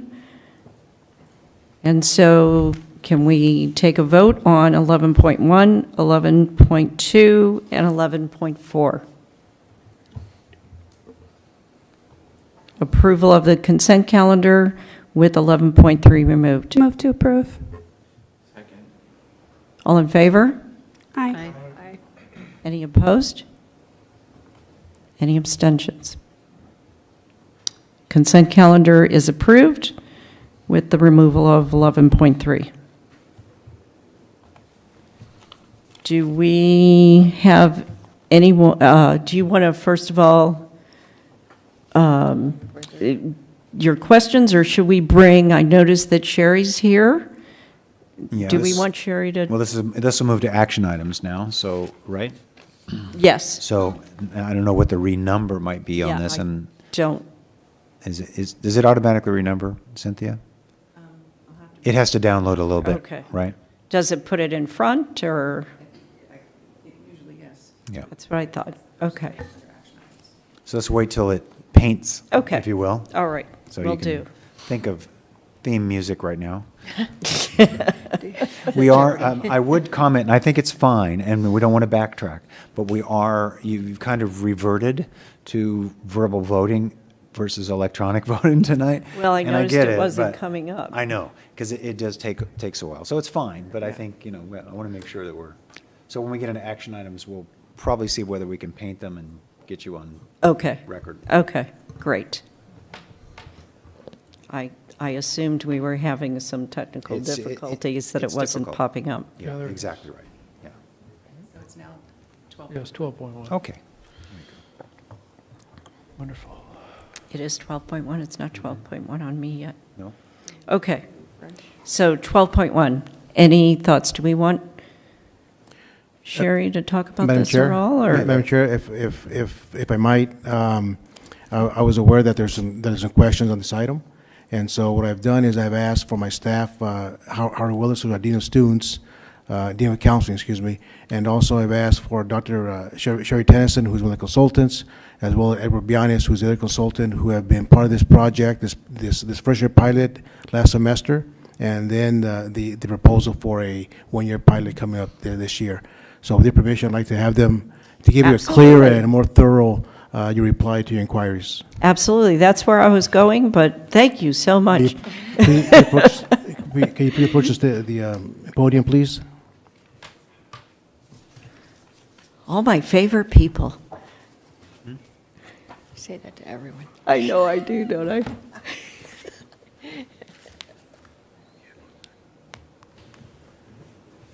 Asking you should receive.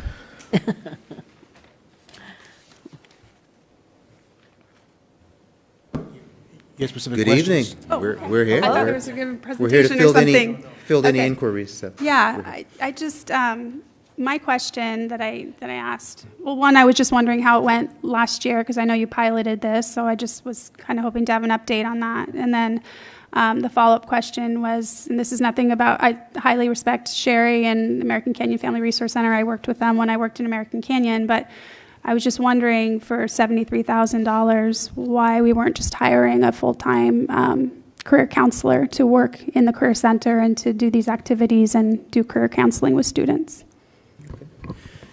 So in reference to the pilot and its data, I mean, the contract ended on June 30th.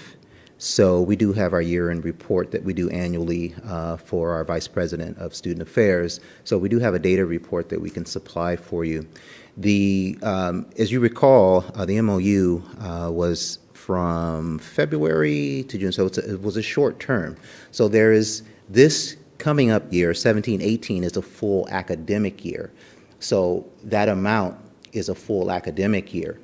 Now, if you look within the MOU and all the activities that are being provided internally here on campus and the things and the added value of off campus, which is the key difference as we're looking at career services and providing and ensuring that for our students that we are not looking at only within the box of Napa Valley College. Our employers are outside of here. Our networks are outside of here. Our goal is to bring them in. When you have, I mean, and I would love, and thank you for supporting having a career counselor. That's beautiful. I appreciate that, and I will take that at any given day. However, for the services that we need to provide, based on the analysis that, and the reason why we went to the pilot the first time is, in my division, I'm given the charge to look at how can we better meet the needs of our students. This project, which we already have a great relationship with American Family Resource Center through Dr. Tennyson, we have Edward Bianis, who was formerly, when he was here, our job development specialist. We have expanded the network and the demand for businesses wanting to come here on campus because beyond the day, beyond the scope of a faculty contract, that's what you're talking about, which especially for counselors, you're talking limited hours, right, of student contact as their priority, okay? All counselors' tenet is personal, academic, and career, so all counselors have that tenet within their job duties. But a career counselor is not going to do the added value of the professional networking, being on boards. In business, you shake hands. It's who you know. It's who we need to get here so that our students can have these opportunities. I would love to be able to say, you know, I can give you a whole bunch of overload if you can be at that board meeting, if you were even on, can you get on that board?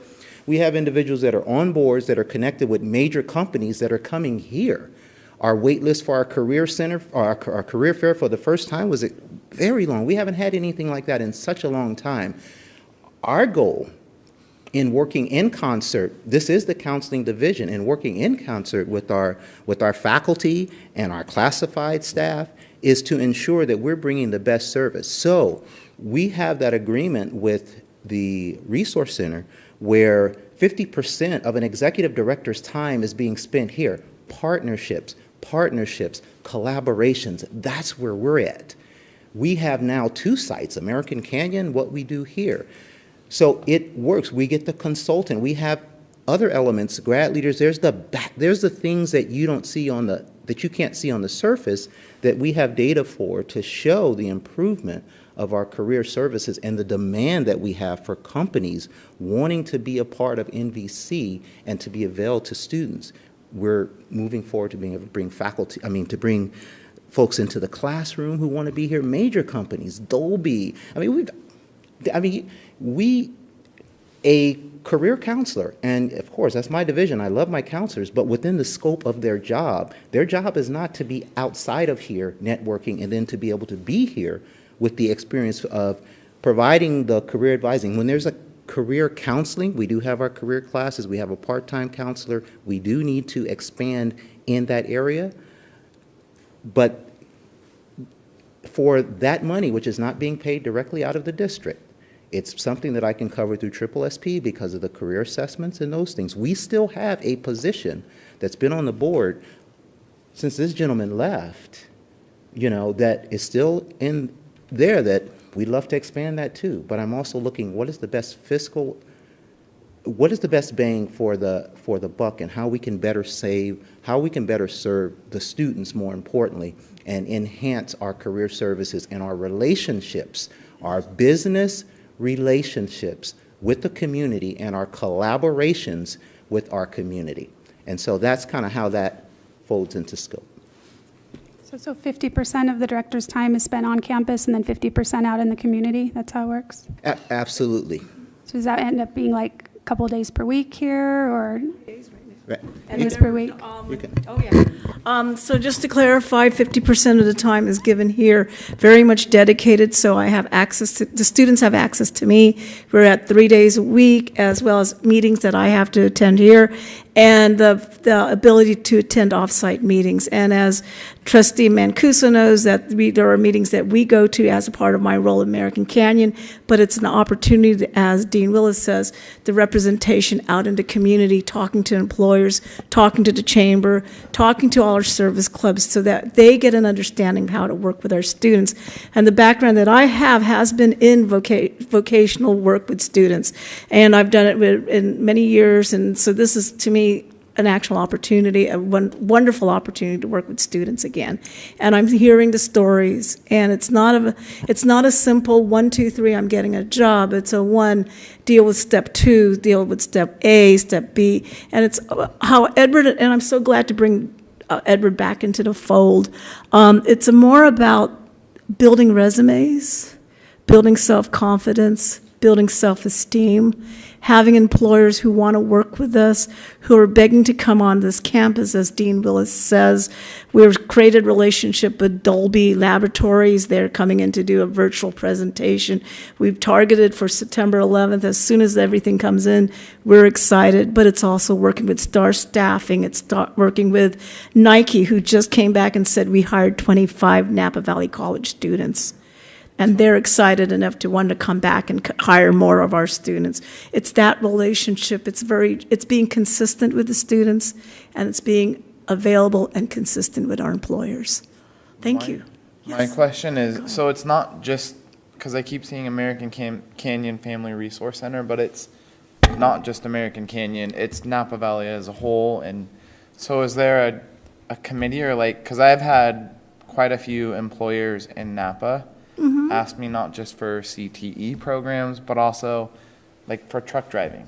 There's a huge need right now in the community for truck drivers. So would you want me to forward those people to you, or is there an outreach? What's the best process, I guess?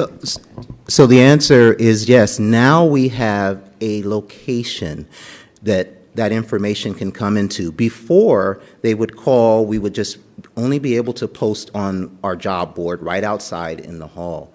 We have an electronic grad leaders piece now that we can put that into the system, and students can go into that, and employers can go in and they can match on their own. And so that's part of also what Edward Bionis is doing. So the answer is yes, the direct contact. Now we have a direct contact for you. Can I add to that? Sure. Dean? Also, the other aspect is that we are starting to see a lot of our alumni. So in the past, I don't know what that process was, but we do have the system, but a lot of our alumni are coming back asking for help. And a position like truck drivers, some of them want full-time work, where it's a little more complicated with our students, but there are opportunities as well online, as well as the students that are our alumni coming through their doors. So we are working with quite a few bachelor's level students who came back to Napa Valley College and said, can you help me find work? So, and question back to, as Dean Willis answered, yes, there's a place to go. I think you guys are. Yeah, the website is CSO Interface. I brought it on board in 2009. And by the way, thanks. I appreciate coming back to Napa Valley College. I was here for 9 years, and so I worked as a job development specialist under Oscar in our career services side of the house. So what we did was we brought CSO Interface. It's a website. Now it's called Grad Leaders. It was acquired. But it's a super website where employers can register, post their positions, along with us being able to have students schedule appointments through it, provide us with their resumes, and also allow us to bundle resumes to industry to allow for those individual students to be able to get interviews potentially with employers locally. So yes, employers, send them to our site, send them to our services, and we certainly want to engage with them, register them, and invite them back into the fold so we can recreate that whole relationship we once had with employers to really help our students become employed. Thank you. It sounds like it would take much more than one counselor to fill all of those shoes. Plus Thank you. 73,000 doesn't cover benefits. Yes, I guess- exactly. I was just confused because the part, I understand about needing to attend board meetings outside of school time, and that makes sense, and I just needed clarification on that, because, I mean, you know, Howard, school counselors can do a lot. They don't just counsel with students. They can help with resumes, and they can have career fairs and so forth. So I needed clarification, and that makes sense about the outside meetings. So one of the things, just for point of reference, when our career center was a full capacity, we had a full-time as a counselor, Lauren Bauer. We had Edward Bianis, who was a full-time specialist, and we had Rosie Carver, who's a secretary. So that cost us about $235,000. So we're sort of getting the same services in a way, and very adequately, for a third of that price. Okay, thank you. I appreciate it. We could go up. I was going to move for approval. Yeah, okay.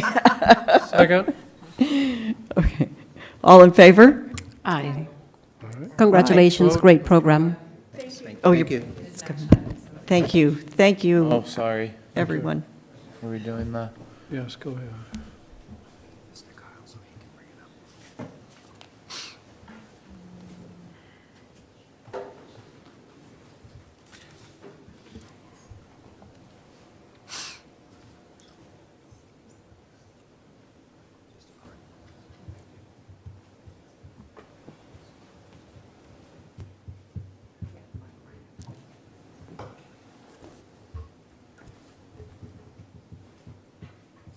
Has everybody voted, Cynthia? Yes, the motion passed unanimously. Fantastic. So, Ms. Chair, not to backtrack, but on 11.4 on the consent calendar, Yes. I would like to recuse myself. Okay, it's now 11.3. Is that the one you're talking about, the Mentis? Yes. Okay. Do we need to take a new vote on that? You can just correct the vote. Correct the I vote? think you can just correct the vote since you did it verbally, so as long as everybody's clear. Okay, so that makes 5 yes, 1 abstention, and... Would that be for the entire consent calendar? Because that was what the vote was. Oh, that's right, so we... You couldn't just disclose in lieu of abstention? So in lieu of my abstention, I would just disclose that I am a board member of Mentis. So disclosed, and good job. Thank you. Thank you, Trustee Iverson, for being such a forthright individual. All right, on to action items. 12.1, that was the one that we moved. Sorry. And then 12.2, ratify payroll for 7/31/17. Move approval. Second. I think we're getting that on our screen. It's online now.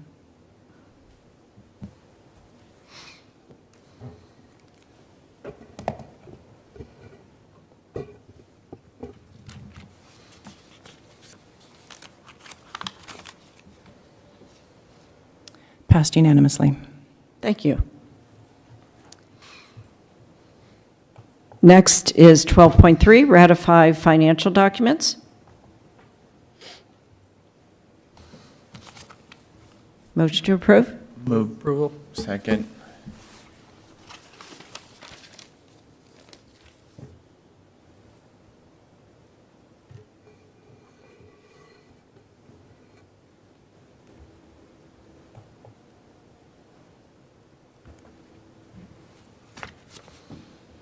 Oops, sorry. Passed unanimously. Thank you. 12.4, grant agreement, Deputy Sector Navigator for Small Business. Move approval. Second.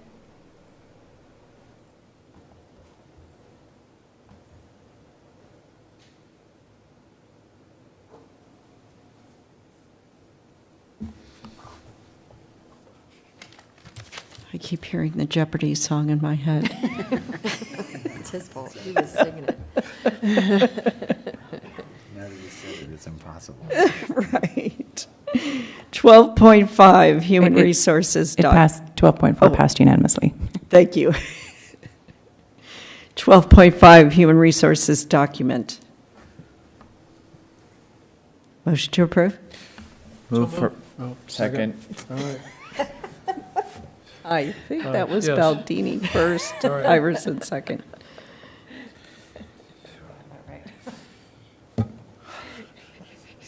It's like Family Feud now. Push the button faster.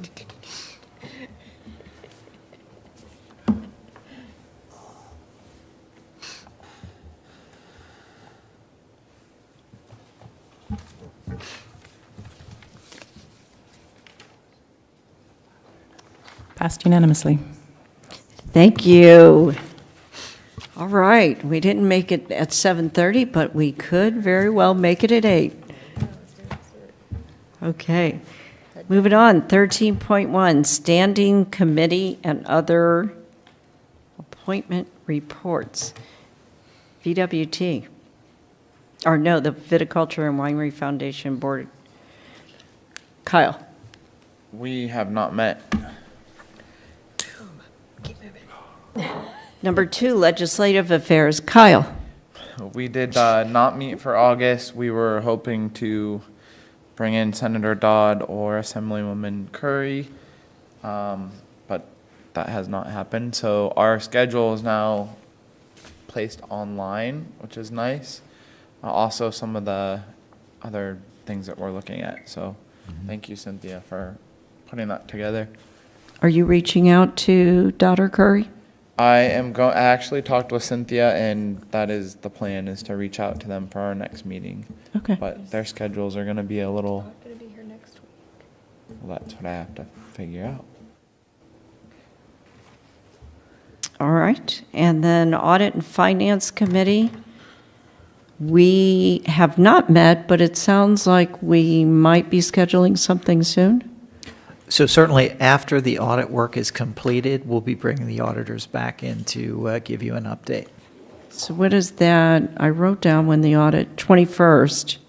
So September sometime or later? So it's likely it will be a little later than that, because once they complete their field work, then they'll go back and review what they've pulled and what they looked at and start putting the reports together. So remember, the goal is to have the audit completed by the end of October so that there can be presentation at the individual foundation board meetings and bring the full package to you at the November board meeting. So I would say we're probably looking at, I'll need to consult with the auditors, but we're probably looking at scheduling a meeting with the audit committee sometime in early October. Okay, all right, that's good to have a ballpark. And Das, Rosetta? We'll be meeting on the 30th of this Okay. month. What time? 4:30? Or 4:30 or 4 o'clock? What's the date? Let me check real fast.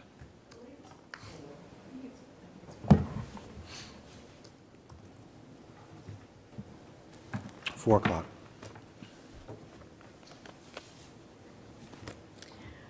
Okay. On to ad hoc committees. Who, Michael or Kyle, is Yes, going to speak for that? Yes. I respect my colleague's opinion on the composition, her opinion on the composition of the board. And let me reassure you that I will do and ask all the appropriate questions and do the appropriate homework on any recommendation to this college. I have and was fortunate enough to serve this college and my district throughout the bond campaign expenditures. And personally, I was involved in private industry spending about $120 million of the public's money on what we call the Capital Corridor project. And I personally ran a P&L statement of nearly $500 million. I think things through, I act deliberately. Sometimes I'm quiet, but I'm thinking. So I understand the concerns, and I do understand between where we're at and the questions I want to know about the options available to us and the decision that the full board will make, and I will absolutely defer to the board in that regard. We did not meet, and I look forward to my assigned responsibilities and take them on with all seriousness. Thank you. Thank you, Michael. Kyle, do you have anything to add to that? I think Trustee Baldini said it very well, and I will follow those same rules. I mean, I don't want to put the district in a bad situation, and I would never make a recommendation that I thought was not a good recommendation for the district. So I will do my due diligence. Thank you. Okay, trustee, the art committee, there's nothing really to report because we had that as an agenda item and discussed it earlier at great length. Okay, trustee reports. I'll start with Manvir. This weekend, I'm attending the Student Trustee Conference in Long Beach, and we'll be electing the state trustee for the CCLT, and that's about it. That's quite a bit. We look forward to hearing the results of the trip. Good luck. Trustee Iverson. I have no board report for this evening. Okay, thank you. Trustee Martinson. I attended the meet and greet with the new NBC Foundation director, and it was good to meet her and to meet some of the board members. Got to meet Jenny, the vice president. And I just overall really like the direction that they're headed. I like that they want to work directly with students on the food pantry, and also just excited to see what they accomplish having a full-time person dedicated only to foundation activities.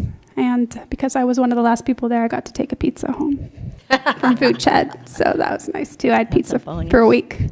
All right, that's it. That's personal. You're right. It's not in the policy yet. Trustee Baker. I also was at the meet and greet, and though I didn't get a whole pizza, I did take a fair amount home with me. And I'm still trying to figure out why she looks so familiar. I lived in Fresno for 4 years, so one of these days it'll click. But really, also very happy that she's on board. And just want to let everybody know, in VOSD schools, most of them start next Wednesday. And we had a lot of new teachers and a couple of really good new administrators, including a new assistant superintendent for instruction. So there could be some really great opportunities to partner with the college coming down the pike. Yay. Thank you. Trustee Segura. I also attended the meet and greet. I did take a full pizza home. My kids were very grateful. And on Tuesday, I was here for the Napa County Hispanic Network was here for a meet and greet with their scholarship recipients and their parents. It was a very nice gathering. I was very happy to see many students and many parents who are very interested in as to what their children are doing. Because back in the day, I wasn't getting that from my parents. And so I'm glad that things are changing. They took the students out and discussed, what college life was going to be about and how to maneuver to, their first year of college. So they learned a lot. But the beauty was that they kept the parents in the community room and they explained to them what college life was all about, to include everything, sororities and all that good stuff. And so, I welcome them on behalf of you. They were very happy. So that was a very good meeting.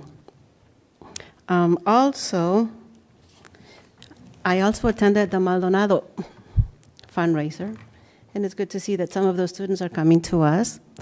And I'm going to go to a Warriors game with Mr. Dearo. Not the silent auction, the live auction. He bought a pair of very good Warrior tickets. So I hope they're good. I'll find out. But yeah, exciting things happening. I don't know how we missed that. Raphael usually brings flyers, and I missed it this year. But that's a wonderful event. It was very exciting because this was the first year that Warren Winiarski was in attendance. Mm-hmm. And so that live auction was very lively, and they made a lot of money. Thank you. Trustee Baldini. Thank you, Madam Chair. I'd like to apologize to Miss Amanda Badgett and those she represents, all the faculty, that I wasn't in attendance. And also, that same apology to Eric. So I think I was the first one I missed today. So. In fact, I was asked where you were. Apologies, people were surprised. I was under the, I have my calendar from last December when we approved it, and I thought it was Tuesday. So forgive me. I had something all planned too. Anything else? That's it, thank you. I did attend. Yes. This morning, and it was wonderful. But I have to say, what I always find really wonderful about these events is the time that I get to spend sitting down with people and actually just having conversations. For me, and who knows, I may be really annoying those people I'm sitting down with because I typically ask an awful lot of questions. I must have driven my parents crazy when I was a little kid.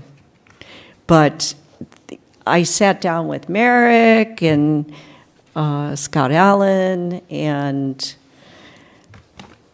our welding instructor, Wade. Eric. Thank you.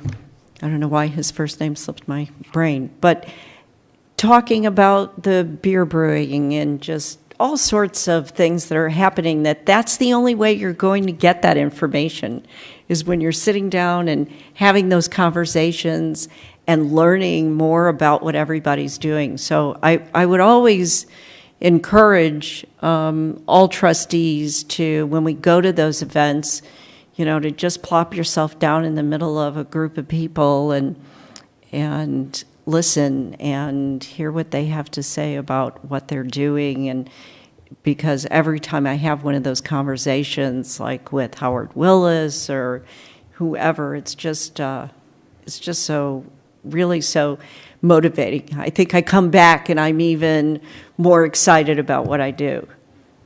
So it was a great presentation, Ron's presentation, and the photos. I love the photos of people then and people now. Those were great. And the gentleman who had the same hat on from 19 whatever it was, they were great. So it was a great event. And tomorrow, another event that I absolutely love because it's in such a great setting is the lunch out in the Glade. And so I'd encourage everybody to be there. That's at 11:45. I know I plan on being there. Yeah, if you can, it's all staff. So there's about Carly, you probably have a number, 400. Yeah, about 400. It'll be our third annual. It's a really great mixer, a wonderful time, and it's the culmination. Where is it? It's here on campus in the Glade, in the. Do we need to RSVP? Go ahead. Yeah, we're ready. I don't eat much. You're in. No, you do not need to RSVP. The board is, cordially invited, and they would love to see you. Whether you can make a piece or all of it, that they would love that. And that's all I have. Anything else? Yes, the meeting, September 14th. Yes, we have a correction. Oh, it did get corrected. Well, it's 24-hour notice. Oh.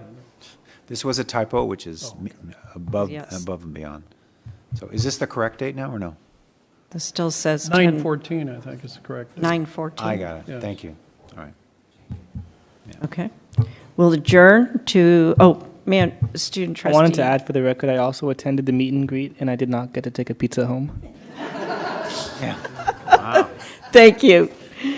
Okay, we will adjourn to our next meeting is September the 14th. 8:03 you are. Yeah, yes.